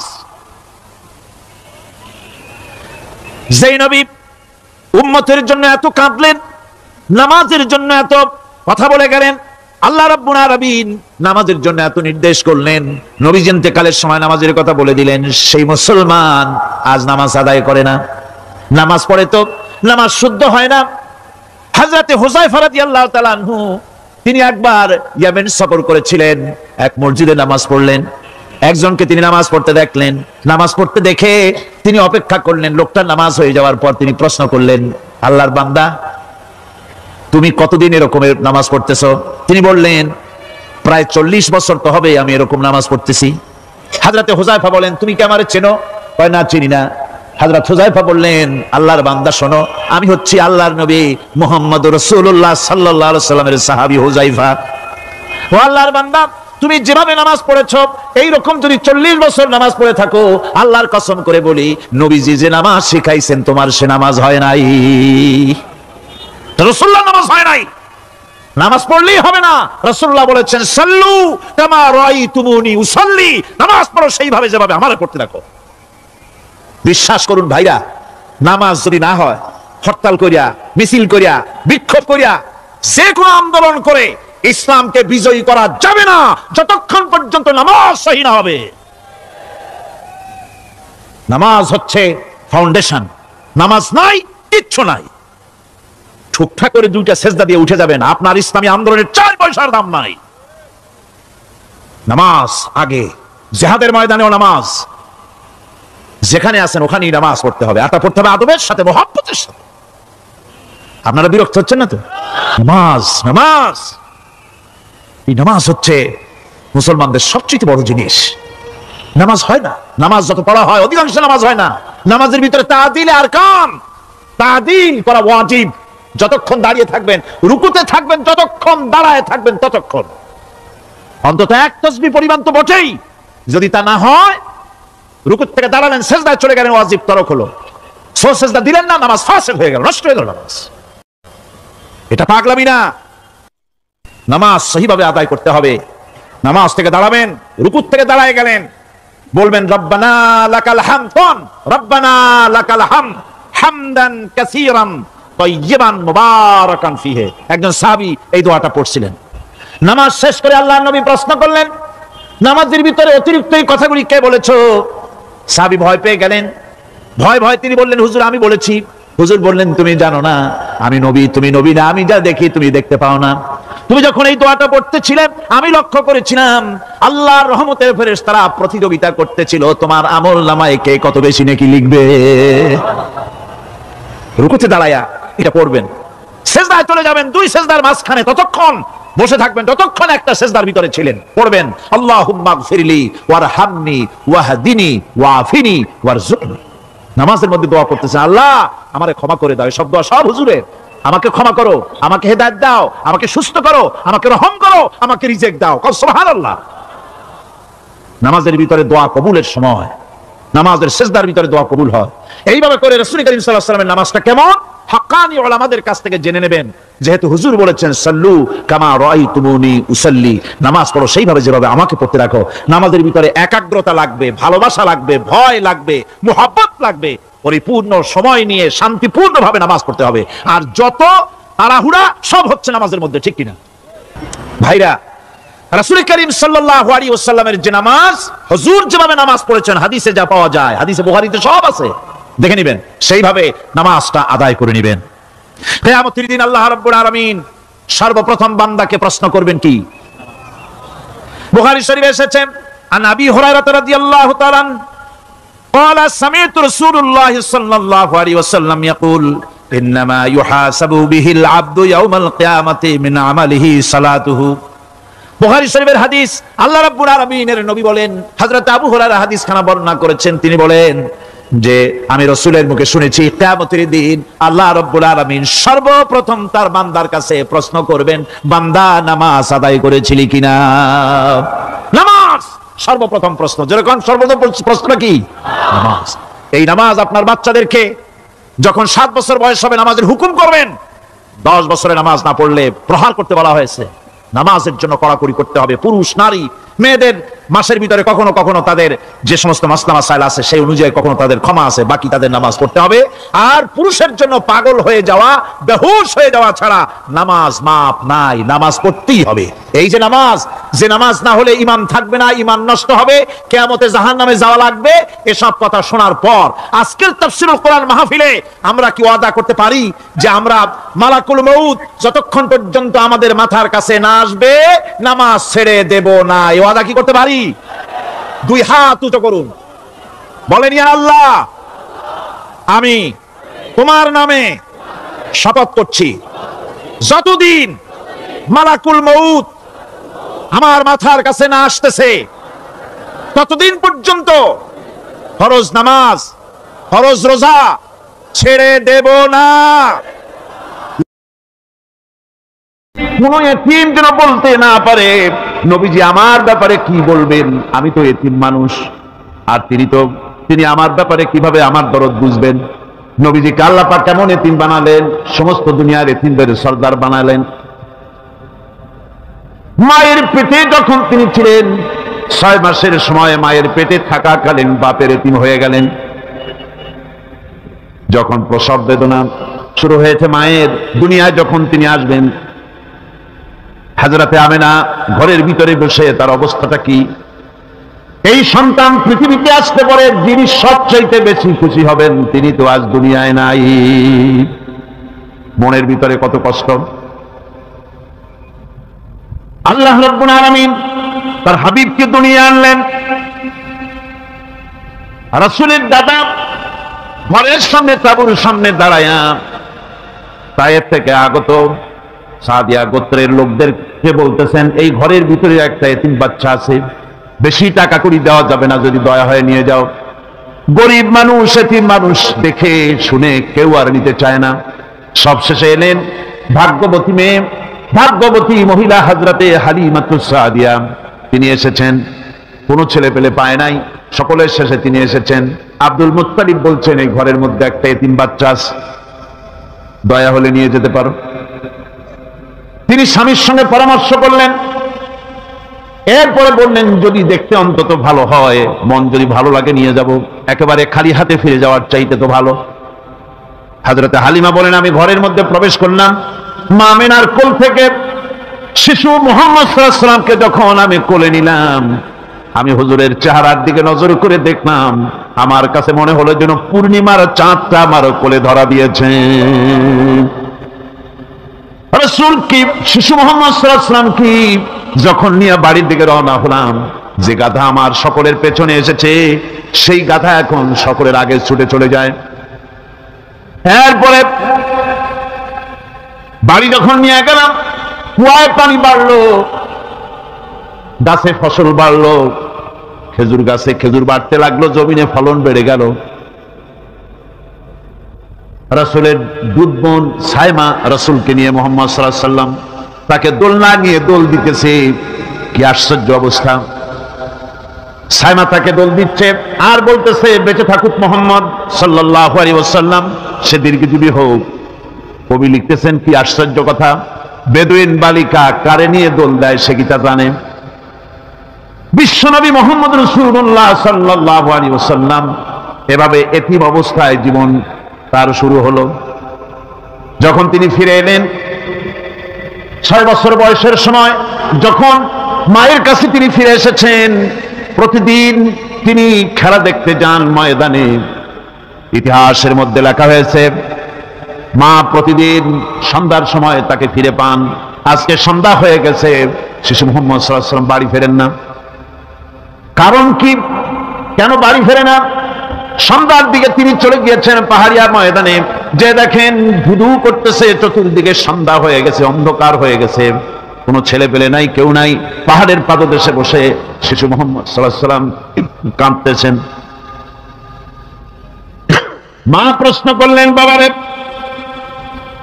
সন্ধ্যা উত্তীর্ণ হয়ে গেল, কেন একা একা বসে বসে কাঁদো?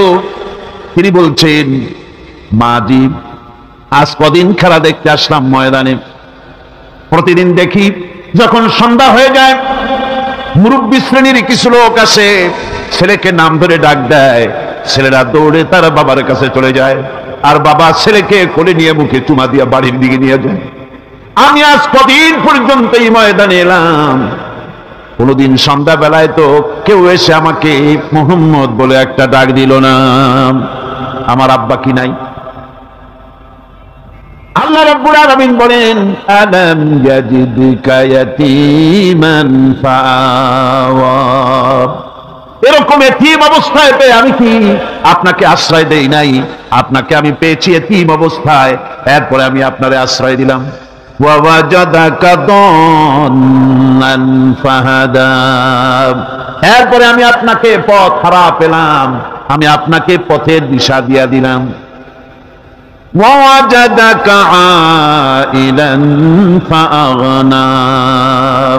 এরপরে আমি আপনাকে দরিদ্র অবস্থায় পেয়েছি, তারপরে আমি আপনার দারিদ্র মুক্ত করেছি আপনাকে। সুতরাং ফাআম্মাল ইয়াতীমা ফালা তাকহার ওয়া আম্মাস সাইলা ফালা তানহার। ওয়া আম্মা বিনি'মাতি রাব্বিকা ফাহাদ্দিস। সুতরাং নবী, এতিমের প্রতি নির্মম ব্যবহার করো না, এতিমের প্রতি ভালো ব্যবহার করো, নির্মমতা দেখাইও না। আর ভিক্ষুককে ধমক দিও না, রূঢ়তাটা দেখিও না, আর আল্লাহর নিয়ামতের প্রশংসা করো। বহুত মানুষ আছে এতিমরে গলায় ধাক্কা দেয়। মানুষ যখন ভিক্ষা নিতে আসে, গরিব মানুষ ভিক্ষা চাইতে আসছে, ওই মেয়ে আপনি একটু জানো, দোয়া করুন, জানো বাড়ি যেয়ে কাজ করবা, এই সব আজে বাজে কথা বলে ভিক্ষা দেয় না। সায়েলকে ধমক দিতে রাসূল করিম সাল্লাল্লাহু আলাইহি ওয়াসাল্লাম নিষেধ করেছেন, সায়েলকে ধমক দিও না। গাড়িতে বসে যাচ্ছেন সাহেব, ট্রাফিক মোড়ে যখন সিগন্যাল জ্বললো, গাড়িগুলি দাঁড়ায় গেল, ফকির এসেছে, হাত নাই পাও নাই, বুড়া মানুষ, একটা পয়সা বার করে না। আবার এই মানুষটি ওই ফকিরকে ধমক দিয়া বার করে দিল। এরপরে এই লোকটি যখন কোনো মাজারের কাছে পৌঁছে গেল, 500 টাকার কড় করে নোটটা ফেলে দিল। বলেন টাকা দরকার কার? মরা মানুষের না জিন্দা মানুষের? কার দরকার? যার টাকা দরকার ছিল তারে দেওয়া হলো না, যার দরকার নাই তারে দেওয়া হলো। এরপরে লোকটা না খেয়ে যখন মারা গেল, পথের ফকির, রাস্তার ফকির, না খেয়ে মারা গেছে। এরপরে তার কাফনের কাপড় নাই, লোকটাকে রাস্তার উপরে শোয়া একটা ছেঁড়া কাপড় দিয়ে ঢেকে রেখেছে। বড় লোকেরা, সাহেবেরা তখন গাড়ি দাঁড় করে আর 5 টাকা 2 টাকা করে তার লাশের উপরে মারতেছে। এটা মানবতার এর চাইতে লাঞ্ছনা, মানবতার জন্য এর চাইতে গঞ্জনা আর কিছুই হতে পারে না। মানবতার প্রতি লাঞ্ছনা, এর থেকে আর দুর্নীতি কি হতে পারে? বেঁচে থাকার সময় 1 টাকা আপনি দিলেন না, মরে যাওয়ার পর বিদায় হয়েছে বালাই, এখন দেওয়া শুরু করেছে। আমার বন্ধুগণ, এই জন্য এতিমের প্রতি দরদ করার জন্য আল্লাহ পাক কোরআনের ভিতরে পরিষ্কার বলেছেন। রাসূল করিম সাল্লাল্লাহু আলাইহি ওয়াসাল্লাম নিজে এতিম ছিলেন, আর এতিমের প্রতি তার এত দরদ ছিল। একবার তিনি ঈদের দিকে নামাজ পড়ার জন্য যাচ্ছেন, প্রতিমধ্যে দেখেন একটা বাচ্চা ছেলে কাঁদতেছে। এই রাস্তায় কত মানুষ গেল, কেউ দাঁড়ালো না, থমকে বাচ্চার ক্রন্দন কাউকে থামাইতে পারলো না। কিন্তু বিশ্ব নবী, দয়ার নবী, রাহমাতুল লিল আলামিন বাচ্চার কান্না দেখে পাও বাড়াতে পারলেন না। নবীজি দাঁড়ায় গেলেন, জিজ্ঞেস করেন, ও বাচ্চা, ঈদের দিনে কাঁদো কেন? ঈদের দিনে তো কাঁদতে নাই। বাচ্চা বলে, তোমার কাছে বলবো না, আমি সেই সকালবেলা থেকে বসে আছি, আমি যদি মক্কার আব্দুল্লাহর পুত্র মুহাম্মদ রাসূলুল্লাহ সাল্লাল্লাহু আলাইহি ওয়াসাল্লামকে পাই, মনের দুঃখ তার কাছে বলবো। বিশ্ব নবী জমিনের উপরে বসে বললেন, বাচ্চারে কোলের উপরে উঠায় বলেন, বাচ্চা বলো কি তোমার দুঃখ? তুমি যার জন্য বসেছো আমি তো সেই এতিম নবী, কি বলতে চাও? বাচ্চা বলতেছেন, ইয়া রাসূলুল্লাহ, আমার বাবা মারা গেছে সেই ছোট্টবেলায়, একেবারেই তখন মায়ের পেট থেকে আমি আসার পর বাপ মরে গেল। আমার মা আর একজনের সঙ্গে বিয়ে বসেছে, সেই পুরুষটি আমারে দেখতে পারে না। আমার মা যদি আমারে কোলে করে এসে সহ্য করতে পারে না, আমারে চুমা খাইলে সহ্য করতে পারে না, আমারে খাবার দিলে মা মার খায়। আজ ঈদের দিনে রাতে আমার মা আমাকে বললো, বাবারে তোমার কপাল খারাপ, তোমার বাবা মারা গেছে, তোমাকে সাহায্য করার কেউ নাই, আমি তোমার যত্ন করতে পারলাম না, কোলে নিয়ে চুমাও দিতে পারি না, আমার এমনই কপাল খারাপ। সুতরাং এতিমের দরদ এতিম ছাড়া কেউ বুঝবে না। তুমি আজ চলে যাও, ওই রাস্তায়, ঈদের রাস্তায় দাঁড়ায় থাকো, মাঠের রাস্তার পাশে, বিশ্ব নবীর কাছে তোমার দুঃখ বলো, এতিমের দুঃখ তিনি বুঝবেন। আমি মায়ের কথা মতো এই জায়গায় এতক্ষণ বসে আছি, হুজুর আপনি দয়া করে, আমার কথা তো আপনার কাছে বললাম, আমার মনের এই দুঃখ। নবীজি বাচ্চার কথা শুনতেছিলেন, চোখ দিয়া পানি পড়তেছিল। বাচ্চাকে বুকের সঙ্গে জড়িয়ে ধরে নবীজি বলেন, ও এতিম, মুহাম্মদ সাল্লাল্লাহু আলাইহি ওয়াসাল্লাম যদি তোমার পিতা হন আর হযরতে আয়েশা যদি তোমার মা হয়ে যায়, বলো তোমার মনের দুঃখ মেটে নাকি? ছেলের দুঃখে কেঁদে উঠলো আর বলল, ইয়া রাসূলুল্লাহ, আপনি যদি আমার পিতা হন আর আয়েশা যদি আমার মা হয়ে যায়, এর থেকে বড় সৌভাগ্যের আমার তো আর কিছুই নাই। নবীজি এতিমকে বাড়ি নিয়ে গিয়ে হযরতে আয়েশার হাতে তুলে দিয়ে বললেন, আয়েশা রে, পবিত্র ঈদের দিনে আল্লাহ রাব্বুল আলামিন তোমার জন্য একটা উপহার পাঠিয়েছেন, এটা যত্ন করো। এতিমের প্রতি দরদ রাখার জন্য আল্লাহ রাব্বুল আলামিন বলেছেন, এতিম, মিসকিন, বিধবা, অসহায় লোক, তাদের প্রতি যাতে করে মুসলিম সমাজ লক্ষ্য রাখে সেজন্য আল্লাহ পাক নির্দেশ করেছেন। বুখারী এবং মুসলিম শরীফের হাদিসে এসেছে, আসাই আলাল আরমারাত ওয়াল মিসকিন কাসাই ফি সাবিলিল্লাহ। বিধবাদের জন্য, মিসকিনের জন্য কেউ যদি কোনো উদ্যোগ গ্রহণ করে, কেউ কোনো সাহায্য দেয়, জিহাদের ময়দানে জিহাদ করে আল্লাহর রাস্তায় যে সওয়াব পাওয়া যায়, যে মর্যাদা পাওয়া যায় আল্লাহর কাছে, এতিম, মিসকিন, বিধবাকে সাহায্য করলে সেই সওয়াব আল্লাহ রাব্বুল আলামিন আমলনামায় দিয়ে দেন। আমাদের প্রিয় নবী এতিম মিসকিনদের খুবই ভালোবাসতেন তার নিজের চাকর হযরত যায়েদ ও আনাস রাদিয়াল্লাহু তাআলা আনহুকে। সে সম্পর্কে এখন আলোচনা করা হচ্ছে।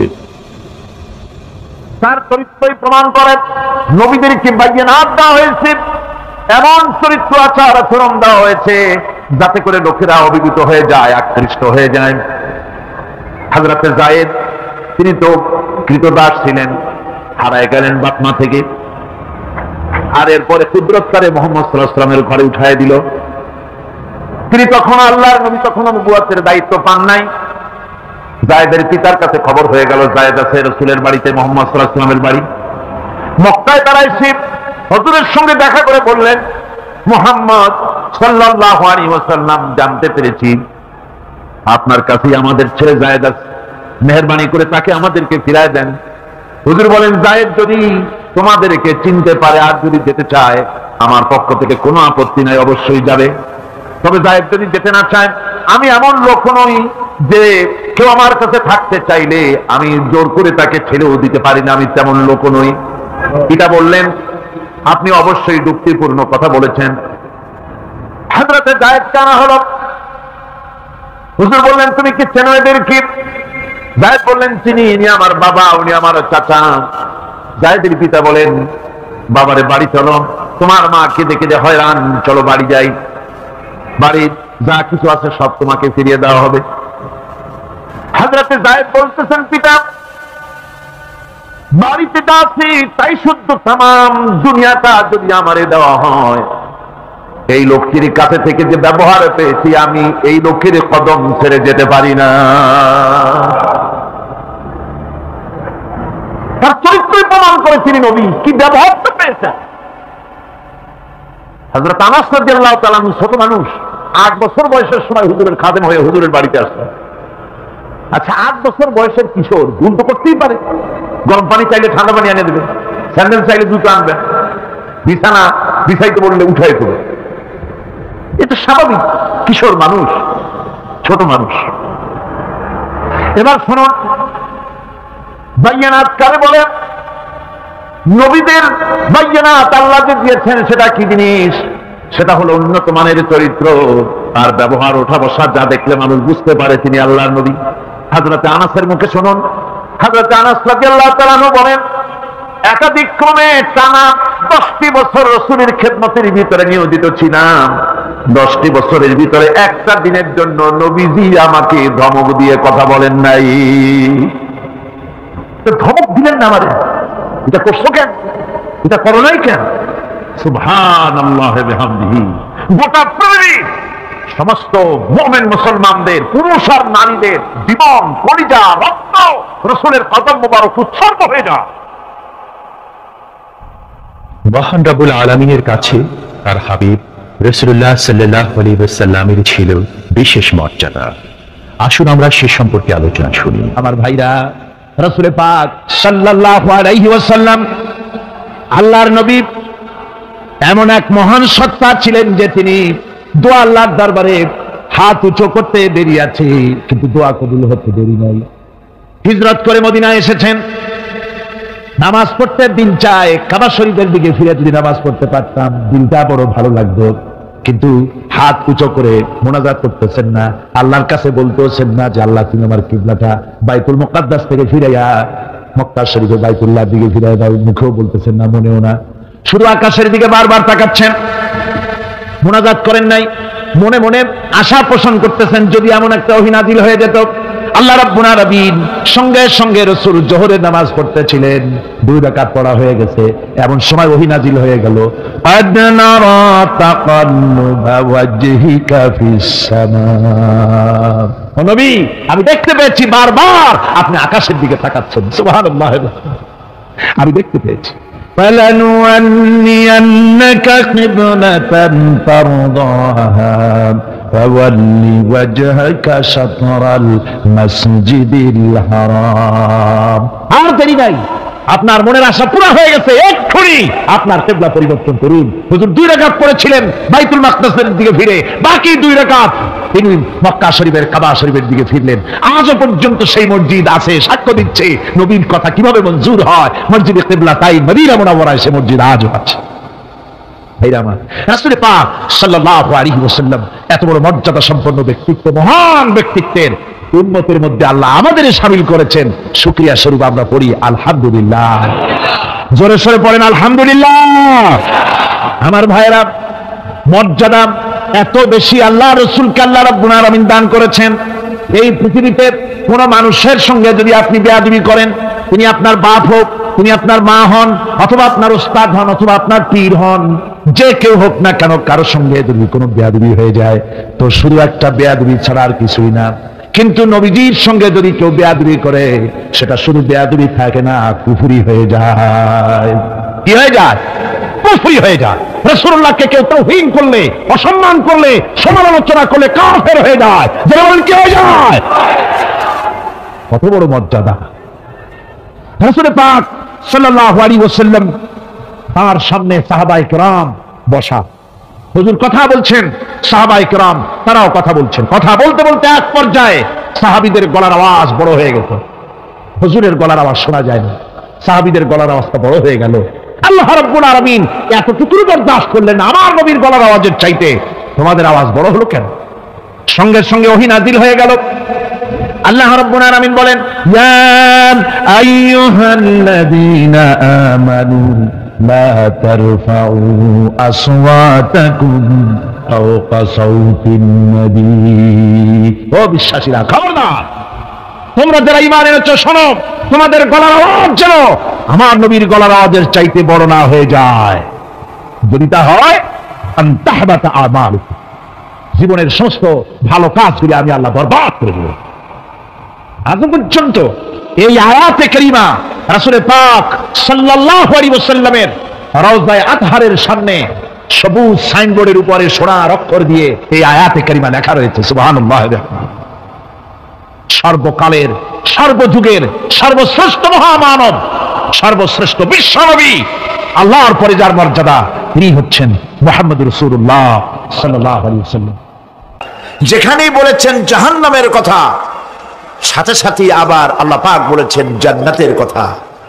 যেখানেই বলেছেন আযাবের কথা, সাথে সাথেই বলেছেন রহমতের কথা। সুবহানাল্লাহ বলবেন না? আল্লাহ পাক বলছেন, আমি মুত্তাকিদের জন্য বিরাট সাফল্য রেখেছি। মূল সাফল্য কিন্তু পৃথিবীতে না, আসল সাফল্যের জায়গা কোথায়? পরকালে। বলেন, আসল সাফল্য কোথায়? পরকালে। কত বড় মন্ত্রী হইলেন, কত বড় ডাক সেটে নেতা হলেন, কোন দেশের প্রধানমন্ত্রী হলেন, কত টাকার মালিক হলেন, এটাই আপনার সফলতার বিফলতার মানদণ্ড নয়। আসল সাফল্যের মানদণ্ড কিয়ামতের দিন আল্লাহ রাব্বুল আলামিন আপনার সাথে কি ব্যবহার করবেন, ওটার উপরই সফলতা নির্ভর করবে, বিফলতা নির্ভর করবে।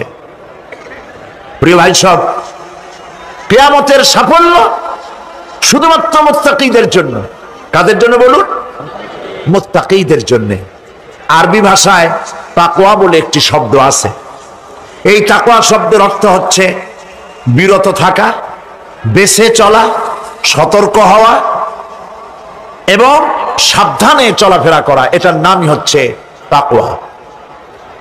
একটিমাত্র জিনিস যদি মানুষের মধ্যে থাকে, সে মানুষটি ফেরেশতার চাইতে বেশি মর্যাদা সম্পন্ন হয়ে যায়। আর ওই জিনিসটি না থাকলে পরে শয়তানের চাইতে লোকটি নিকৃষ্ট হয়ে যায়। বলেন তো জিনিসটার নাম কি? তাকওয়া। বলেন না নাম কি? তাকওয়া। এই তাকওয়া দিয়েই, এই তাকওয়া যার ভিতরে সৃষ্টি হয়, সে ভালো কাজ করার জন্য উৎসাহিত হতে পারে। এই জন্য আল্লাহ রাব্বুল আলামিন বলেছেন, ফাত্তাকুল্লাহা মাস্তাতাতুম, আল্লাহ পাককে ভয় করো, যতটা ভয় করা সম্ভব অতটাই ভয় করো। প্রিয় ভাই সব, আল্লাহরে ভয় করুন। যারা ব্যবসায়ী ওজনে কম দিয়া প্রতিদিন 5 গ্রাম, আগে তো 6 টাকা বলতাম আমরা, এখন কি বলে গ্রাম, 20 গ্রাম 14 গ্রাম, এই যে গ্রাম 500 গ্রাম নানান রকমের গ্রাম, এই কয় গ্রাম করিয়া জীবনে কয় মন বাঁচাবেন, কয় মন বাঁচাবেন? আর এর দ্বারা আপনার হবে কি? মাপে কম দিলেন, ওজনে কম দিলেন, খাদ্যে ভেজাল দিলেন, চাউলে ভেজাল, ঘিতে ভেজাল, তেলে ভেজাল, সমানে দিতে থাকলেন। আহারে, যাওয়ার সময়, মৃত্যুর সময় সাথে কিছু নিয়ে যেতে পারবেন? পারবেন না। এখানে আল্লাহ পাককে ভয় করুন। ব্যবসায় বরকত দেওয়ার মালিক কে? জোরে বলেন কে? আল্লাহ রাব্বুল আলামিন বরকত দেওয়ার মালিক। এইটা বিশ্বাস করে আল্লাহকে ভয় করুন। ব্যবসায়ী ভাইরা নিয়ত করুন, ওজনে কম দেব না, খাদ্যে ভেজাল দেব না, মিথ্যে কথা বলবো না, এই তাফসীর শোনার দাম হবে। যারা চাকরি করেন তারা ওয়াদা করুন, সরকার যে বেতন দেয় সেই বেতন দিয়ে যেমন করে হোক কষ্ট করে জীবন যাপন করতে হলেও করব, হারাম ঘুষ খাবো না। ঘুষ খাওয়া হারাম, শূকরের মাংস খাওয়া যেমন হারাম, ঘুষের একটি পয়সাও থেকে শুরু করে কোটি কোটি টাকা পর্যন্ত তেমন হারাম। এগুলো যদি বাঁচতে পারেন তাহলেই এর নাম হবে তাকওয়া। এইটাকে আপনাকে বুঝতে হবে এইভাবে।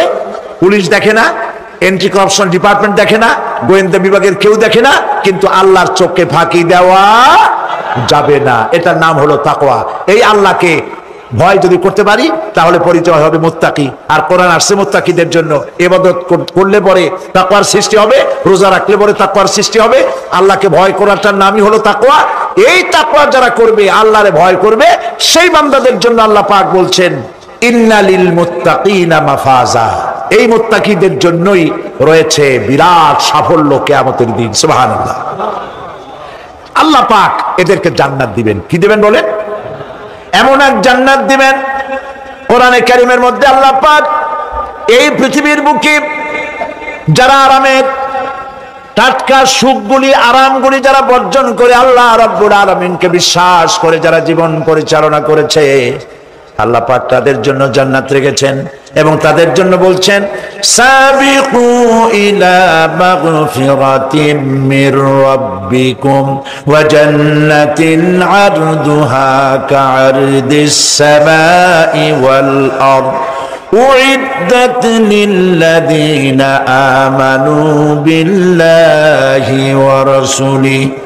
আল্লাহ পাক বলেন, প্রতিযোগিতা করো আল্লাহর মাগফিরাত কামনার জন্য আর জান্নাতে যাওয়ার জন্য প্রতিযোগিতা করো। আল্লাহর রহমত পাওয়ার জন্য সৎ কাজের প্রতিযোগিতা করো, তাহলে আল্লাহ রাব্বুল আলামিন তোমাদেরকে ক্ষমা করবেন আর তোমাদের জন্য এমন জান্নাত দিবেন যেই জান্নাত আকাশের বিশালতার, জমিনের বিশালতার মতো। এই বিরাট জান্নাত তোমাদেরকে দিবেন। এই জান্নাত চিরস্থায়ী সুখ এবং শান্তি জায়গা হবে।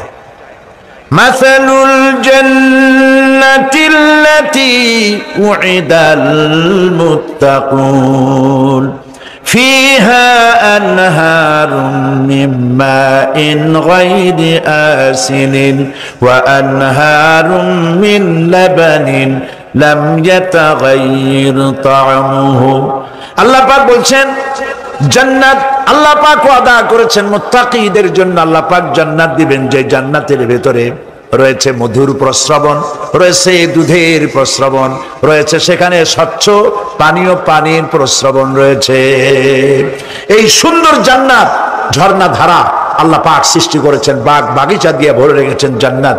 সেই জান্নাতে জান্নাত হবে এয়ার কন্ডিশন, রৌদ্রের তাপ হবে না সেখানে, রৌদ্রের খরতাপ হবে না সেখানে, ঠান্ডার প্রচন্ডতা থাকবে না। কিরকম হবে জায়গাটা? আল্লাহ পাক বলছেন, মুত্তাকিনা আলাল আরাইকি লা ইয়ারাউনা ফিহা শামসান ওয়ালা জামহারিরা ওয়া দানিয়াতান আলাইহিম যিলালুহা ওয়া যুল্লিলাত কুতুফুহা তাযলীলা। আল্লাহ পাক এমন জান্নাত রেখেছেন, সেই আল্লাহ পাক সেই জান্নাতের ভিতরে জান্নাতীরা ঠেস লাগায়া মুখোমুখি অবস্থায় তারা সেখানে বসবে, আর জান্নাতীদের মনের মধ্যে কোনো দুঃখ থাকবে না, পেরেশানি থাকবে না। পৃথিবীতে মানুষের দুঃখ থাকে, পেরেশানি থাকে, সেখানে কোনো দুঃখ আর পেরেশানি থাকবে না। সেই জায়গাটা হবে শীতাতপ নিয়ন্ত্রিত, না শীত না গরম, চির বসন্ত বিরাজ করবে। জান্নাতীরা সেখানে থাকবে। এই সুন্দর জান্নাত আল্লাহ পাক রেখেছেন মুত্তাকীদের জন্য। সুবহানাল্লাহ। কাফেরদের জন্য জান্নাত হবে, জাহান্নাম হবে চিরকাল। খালিদিনা ফিহা আবাদান, চিরকাল কাফেরেরা জাহান্নামে থাকবে। সর্বশেষ যে ব্যক্তি জাহান্নাম থেকে মুক্তি লাভ করবে তাকে আল্লাহ পাক বলবেন, ফেরেশতাদেরকে বলবেন, ও আমার ফেরেশতারা, আমার এই বান্দাকে জান্নাত এবং জাহান্নামের মাঝখানে রেখে দাও। জান্নাত এবং জাহান্নামের মাঝখানে লোকটি যখন থাকার জায়গা পাবে, সে জান্নাতের দিকে তাকায়া দেখবে আর কাঁদতে থাকবে। আল্লাহ পাক জিজ্ঞেস করবেন, বান্দারে, যুগের পর যুগ ধরে জাহান্নামে কেঁদেছো, আমি রব্বুল আলামিন জাহান্নাম মাফ করে দিয়া জান্নাত জাহান্নামের মাঝখানে রেখে দিয়েছি, আযাব থেকে তো বেঁচে গেছো, এখন কান্দো কেন? লোকটি বলবে, রব্বুল আলামিন কান্দি এই কারণে, জাহান্নাম থেকে মাফ করেছো, তোমার শুকরিয়া আদায় করি। জান্নাত তো আমার কপালে নাই, কিসমতে নাই, কিন্তু জান্নাত আমি এখান থেকে দেখতে পাচ্ছি। জান্নাতের সুঘ্রাণ আমার নাকে আসতেছে, কপালে নাই যাওয়ার। আমি কাঁদি এই জন্য, তুমি যদি মেহেরবানি করে আমাকে জান্নাতের দরজার কাছে একটু দাঁড় করায় দিতা, প্রাণ ভরে তোমার জান্নাতের দৃশ্যটা একটু দেখতাম। আল্লাহ পাক তার আরজি পূরণ করবেন, বলবেন যাও, ফেরেশতাদের বলবেন এর জান্নাতের দরজার কাছে দাঁড় করায় দাও। জান্নাতের দরজার কাছে দাঁড়িয়ে লোকটি আবার কান্না শুরু করবে। আল্লাহ পাক প্রশ্ন করবেন, এবার কান্দো কেন? লোকটি বলবে, রব্বুল আলামিন কান্দি এই কারণে, জান্নাতের এই দরজায় দাঁড়ায়া জান্নাতের অফুরন্ত নেয়ামত কিছুই ভালো করে দেখা যায় না, শুধু অল্প জায়গা দেখি। যদি তুমি আমারে দয়া করে জান্নাতের মাঝখানে দাঁড় করায় দিতা, চতুর্দিকে তাকায়া তাকায়া দেখা কলিজারে ঠান্ডা বানাইতাম। তবে আমি ওয়াদা করি, জান্নাতের কোনো নাজ নেয়ামত, কোনো ফল আমি খাবো না, ধরবো না, সইব না। একটুখানি মেহেরবানি করে মাঝখানে দাঁড় করাইয়া দাও, জান্নারে ঠান্ডা করি। আল্লাহ রব্বুল আলামিন ফেরেশতাদের বলবেন, আমার এই বান্দারে জান্নাতের মাঝখানে দাঁড় করাইয়া দে। আল্লাহর নবী বলেন, জান্নাতের মাঝখানে দাঁড়িয়ে লোকটি আগের চাইতে আরো জোরে চিৎকার মেরে কাঁদতে থাকবে। আল্লাহ পাক বলবেন, বান্দারে কি হলো তোর? দরজার কাছে আসতে চাইছিলে, আইনা দিলাম। আবার এবার মাঝখানে আসতে চাইছো, তাও এনে দিয়েছি, আবার কান্দো কেন? লোকটি বলবে, রব্বুল আলামিন এবার কান্দি এই জন্যে, তুমি যখন দয়া করে একটিবার জান্নাতের মাঝখানে এনে আমাকে দাঁড় করায় দিয়েছো, তুমি রহমান রহিম গফুরুর রহিম, এই জান্নাত থেকে আবার আর বাইর করে দিও না। আল্লাহ রাব্বুল আলামিন বলবেন, ও আমার বান্দারে, আমার এই জান্নাত তোর খুব পছন্দ হয়েছে নাকি? লোকটি বলবে, রব্বুল আলামিন কলিজা ঠান্ডা হয়ে গেছে, ভাবতেও পারি না এই জান্নাত এত সুন্দর। আল্লাহ পাক বলবেন, বান্দারে এরকম একটি নয়, দুইটা নয়, তোর জন্য আমি 10টা জান্নাত এরকম রিজার্ভ করে রাখছি। সুবহানাল্লাহ। আল্লাহ পাককে ভয় করে পৃথিবীর সমস্ত পাপ থেকে যারা নিজেকে রক্ষা করবে, আল্লাহ তাদের জন্য এই জান্নাত রেখে দিয়েছেন। সুবহানাল্লাহ। সেই জান্নাতের রিসিপশন আপনারা আন্দাজ করতে পারবেন না, রিসিপশন কারে কয়। কি এর প্রধানমন্ত্রী আর প্রেসিডেন্ট, 4-5টা পুলিশ আর আর্মি এসে একটা ফট করে সেলুট মারলো, বা শেষ হয়ে গেল, এরকম না। জান্নাতীদেরকে রিসিপশন দেওয়া হবে। জান্নাতীরা যখন আল্লাহর হুকুমে জান্নাতের দিকে যেতে লাগবে, আর যখন জান্নাতের কাছে চলে যাবে, আল্লাহ রাব্বুল আলামিন শোনায় দিচ্ছেন, হাত্তা ইযা জাউহা ফুতিহাত আবওয়াবুহা ওয়া ক্বালা লাহুম খাযানাতুহা সালামুন আলাইকুম তিবতুম ফাদখুলুহা খালিদিন। সুবহানাল্লাহ। জান্নাতীরা যখন জান্নাতে প্রবেশ করার দরজার মুখোমুখি হবে, দ্বার রক্ষীগণ তখন বলবে সালামুন আলাইকুম, আল্লাহর শান্তি তোমাদের উপরে বর্ষিত হোক। সুবহানাল্লাহ। দুনিয়ার টাটকা টাটকা সুখগুলি দুই পা দিয়ে ঠেলে দিয়েছো, টাটকা সুখগুলি গ্রহণ করো নাই, হারাম খাও নাই, আল্লাহর দ্বীন কায়েমের জন্য রক্ত দিয়েছো, জীবন দিয়েছো, কষ্ট করেছো, আল্লাহকে ভয় করেছো। আমাদের সালাম গ্রহণ করো, জান্নাতের মধ্যে ঢুকে যাও চিরকালের জন্য। সুবহানাল্লাহ। আর বাইরে হওয়া লাগবে না, চিরকাল এই জান্নাতের মধ্যে তোমরা বসবাস করতে পারবে, আল্লাহ রাব্বুল আলামিনের ফেরেশতারা বলে দিবেন। জান্নাতের মধ্যে আল্লাহ পাক হুরদের সঙ্গে জান্নাতীদের বিয়ের ব্যবস্থা করে দিবেন। কোরআনে কারিমে আল্লাহ পাক বলেন মুত্তাকিনা আলা সুরুজিম মাসফুফাতিন ওয়া যাওয়াজনাহুম বিহুরিন ঈন। সামনাসামনি ভাবে সাজানো সারি সারি আসন সমূহের উপর তারা ঠেস লাগায় বসে থাকবে, আর আল্লাহ রাব্বুল আলামিন হুরদের সাথে জান্নাতীদের বিয়ের ব্যবস্থা করে দিবেন। যেসব হুরের সঙ্গে বিয়ে হবে তাদের আল্লাহ পাক বিবরণ দিচ্ছেন কি রকম হবে তারা। লাম ইয়াতমিসহুন্না ইনসুন ওয়ালা জান। এর পূর্বে জিন এবং ইনসান এদেরকে কেউ স্পর্শ করে নাই। কি রকম তারা? কাআন্নাহুন্নাল ইয়াকুতু ওয়াল মারজান। যেমন ঝিনুকের ভিতরে মণিমুক্তা থাকে, এইভাবে আল্লাহ পাক তাদেরকে পবিত্র করে রেখে দিয়েছেন। আমার প্রিয় ভাইরা, আল্লাহ রাব্বুল আলামিন কোরআনে কারীমের ভিতরে বলেছেন ফাবিআইয়ি আলা'i রাব্বিকুমা তুকাযযিবান। জান্নাত দান করে আল্লাহ পাক এবার জান্নাতীদেরকে সম্বোধন করে বলবেন ইয়া ইবাদি লা খাউফুন আলাইকুমুল ইয়াওমা ওয়ালা আনতুম তাহজানুন। হে আমার বান্দারা, লা খাউফুন আলাইকুমুল ইয়াওম, আজ আর কোনো ভয় নাই। সুবহানাল্লাহ, সুবহানাল্লাহ। আজ আর কোনো ভয় নাই, কোনো চিন্তাও নাই, আরামে এই জান্নাতের মধ্যে বসবাস করো। এরপরে আল্লাহ পাক জিজ্ঞেস করবেন, ও আমার জান্নাতীরা, আমি যেসব ওয়াদা করছিলাম আমার ওয়াদা মোতাবেক সমস্ত নিয়ামত পেয়েছো? তারা বলবে হ্যাঁ পেয়েছি, সব নিয়ামত আপনার ওয়াদা মোতাবেক সব পেয়েছি। আল্লাহ রাব্বুল আলামিন বলবেন সব পাও নাই, ওয়ালাদাইনা মাজিদ, আমার কাছে আরো বেশি আছে। সুবহানাল্লাহ, আমার কাছে আরো বেশি আছে। জান্নাতীরা বুঝবে না সে আরো বেশিটা কি, এর থেকে আর বেশি কি। প্রিয় ভাই সব, নবী করিম সাল্লাল্লাহু আলাইহি সাল্লাম বলেছেন জান্নাতের সুখ আর শান্তি কোন চোখ নাই যা দেখেছে, যা কোন অন্তঃকরণ নাই যা কল্পনা করতে পেরেছে। এই জান্নাত মুত্তাকিদের জন্য আল্লাহ রাখছেন। সুবহানাল্লাহ। জান্নাতীরা ভাবতেও পারবে না সেই নিয়ামতগুলি কি। প্রিয় ভাই সব, সেই মুহূর্তে আল্লাহর নবী মুহাম্মদুর রাসূলুল্লাহ সাল্লাল্লাহু আলাইহি ওয়াসাল্লাম বলবেন রব্বুল আলামিন, আমার উম্মতেরা জান্নাতীরা বুঝতে পারে নাই আপনার কাছে কি নিয়ামত আরো বেশি আছে। আমার এই উম্মতেরা জান্নাতীরা আপনার ওয়াদা মোতাবেক সব পেয়েছে, কিন্তু একটি জিনিস এখনো তাদের কিসমতে হয় নাই।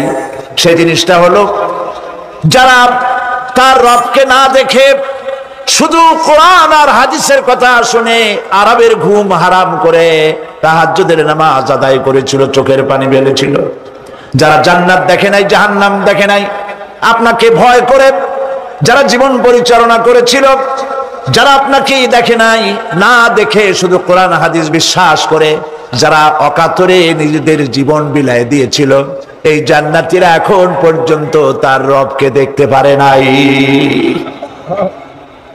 আল্লাহ রাব্বুল আলামিন তার সামনে থেকে ৭০,০০০ পর্দা সরে যাবে। আল্লাহ পাক বান্দাদের আরজি পুরা করার জন্য জান্নাতীদের সামনে তিনি জালোয়া ফরোজ হবে। কোরআন শরীফের ভিতরে আল্লাহ পাক বলেন জান্নাতীরা তারা আল্লাহর দিকে, জান্নাতীরা তার রবের দিকে তাকিয়ে থাকবে, আর রব তার বান্দাদের দিকে তাকায়া থাকবে। প্রাণ ভরে জান্নাতীরা রবকে দেখবে, সুবহানাল্লাহ, আল্লাহ পাককে দেখবে।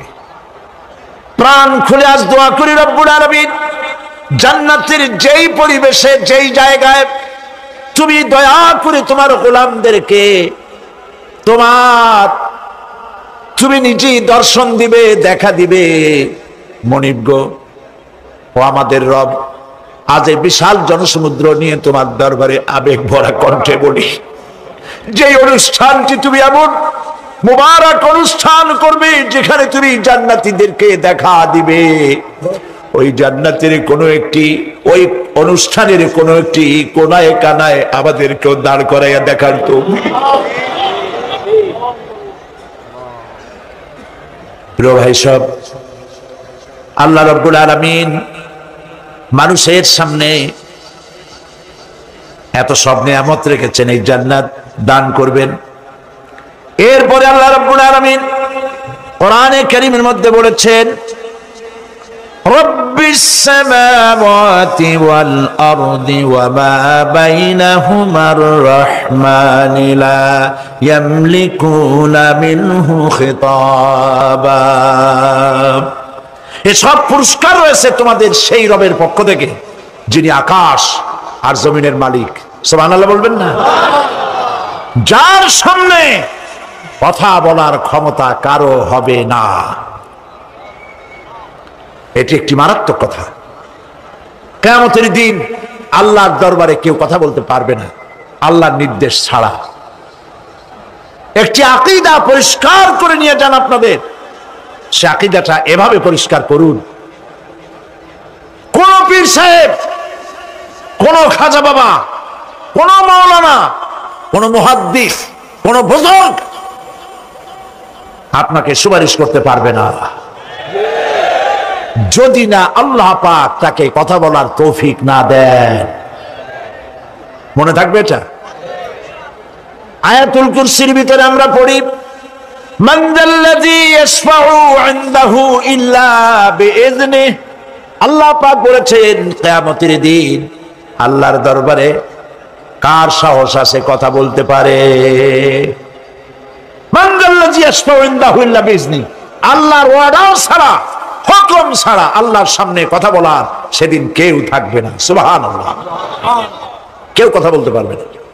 সুপারিশ করতে হবে আল্লাহ যারে বলেন তুমি করো, অমুকের জন্য করো, সেই ব্যক্তি শুধু তার জন্যই করতে পারবে, আর কেউ কথা বলতে পারবে না।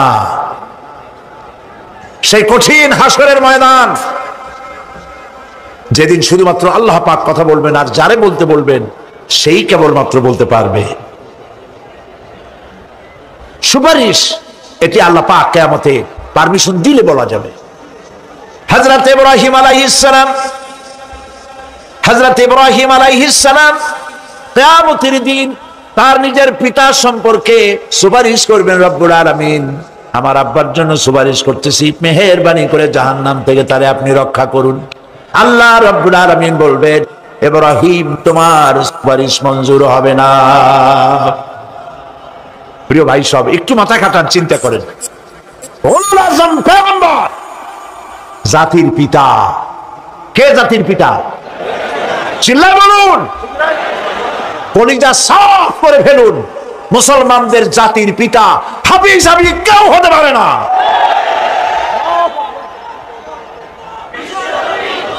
মিল্লাতা আবিকুম ইব্রাহিম।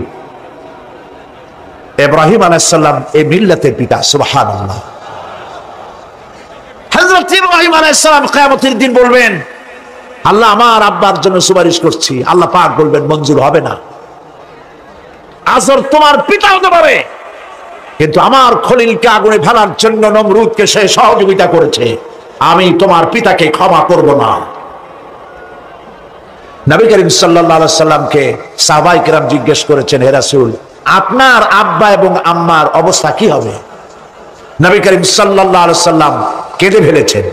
সওয়াব বলেছেন, আমি তাদের কোনো উপকারে আসব না। আল্লাহু আকবার। আপনি মনে করছেন নাকি যে ইয়া নবী সালাম আলাইকা বলি অমনি নবী সুপারিশ পাবেন? এত সহজ। কতগুলো রসগোল্লা খাইলেন আর বড় একটা মিছিল করলেন আর অমনি চলে যাবেন? পৃথিবীর সব মানুষ, সাহাবায়ে কেরাম বাদ দেন, পৃথিবীর সমস্ত মানুষ একত্রিত হয়ে আবু তালেব রাসূলুল্লাহকে যে ভালোবেসেছেন, ওর 1000 ভাগের 1 ভাগও সারা দুনিয়ার মানুষ রাসূলুল্লাহকে ভালোবাসতে পারবে? পারবে? নিজের ছেলে আলীকে, আলী রাদিয়াল্লাহু তাআলা আনহুকে আলাদা বিছানায় শোয়াইয়া, ছোট্ট মানুষ হযরত আলী আলাদা জায়গায় রাখিয়া মুহাম্মদুর রাসূলুল্লাহ সাল্লাল্লাহু আলাইহি ওয়াসাল্লাম এতিম মানুষ তারে কলিজার সাথে বুকের মধ্যে আশ্রয় দিয়ে আগলে রেখেছেন বুক ভরে। সেই আবু তালেব মৃত্যুর সময় নবী করিম সাল্লাল্লাহু আলাইহি ওয়াসাল্লাম বলেছিলেন, চাচা একটি বার আমার কানে তাওহীদের কালেমা শোনায় দেন। আবু তালেব তার কিসমতে ছিল না কালেমা। মরে যাওয়ার পর একজন সাহাবী বলেছিলেন, ইয়া রাসূলুল্লাহ, মৃত্যুর সময় আবু তালেবের মুখ আমি নড়তে দেখেছি, তিনি কালেমা পড়েছেন সম্ভবত। রাসূলুল্লাহ সাফ বলেছেন, আমি শুনি নাই।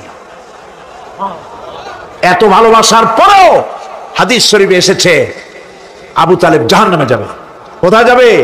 জাহান্নামে। সবচাইতে কম আযাব হবে কার? আবু তালেবের। কম আযাবটা কি? হাদিস শরীফে এসেছে কম আযাব হলো জাহান্নামের আগুন দিয়ে এক জোড়া জুতা তৈরি করে আবু তালেবের পায়ে পরিয়ে দেওয়া হবে। সেই জাহান্নামের আগুনের তৈরি করা জুতার তাপে আবু তালেবের মাথার ঘিলুগুলো টকবক করে বউ পড়তে লাগবে। এত ভালোবেসে যদি কিয়ামতে উপায় না হয়, আপনি ইয়া নবী সালাম আলাইকা, ইয়া রাসূল সালাম আলাইকা আর কতগুলো জিলাপি খাইলেন, বড় একটা মিছিল করলেন। প্রিয় ভাই সব, এইসব বেদাত ছাড়ুন, এগুলি সুস্পষ্ট বিদআত। রাসূলুল্লাহকে ভালোবাসবেন, সাহাবীরা যেভাবে ভালোবেসেছেন ওইভাবে ভালোবাসবেন। আল্লাহ রাব্বুল আলামিন বলেন, যালিকাল ইয়াউমুল হক ফামান শাআ আত্তাখাযা ইলা রাব্বিহি মাআবা। এই দিনটি অবশ্যই আসবে, সেদিনটি নিশ্চিতভাবে আসবে। আর এখন যার ইচ্ছা সে তার রবের দিকে অগ্রসর হোক।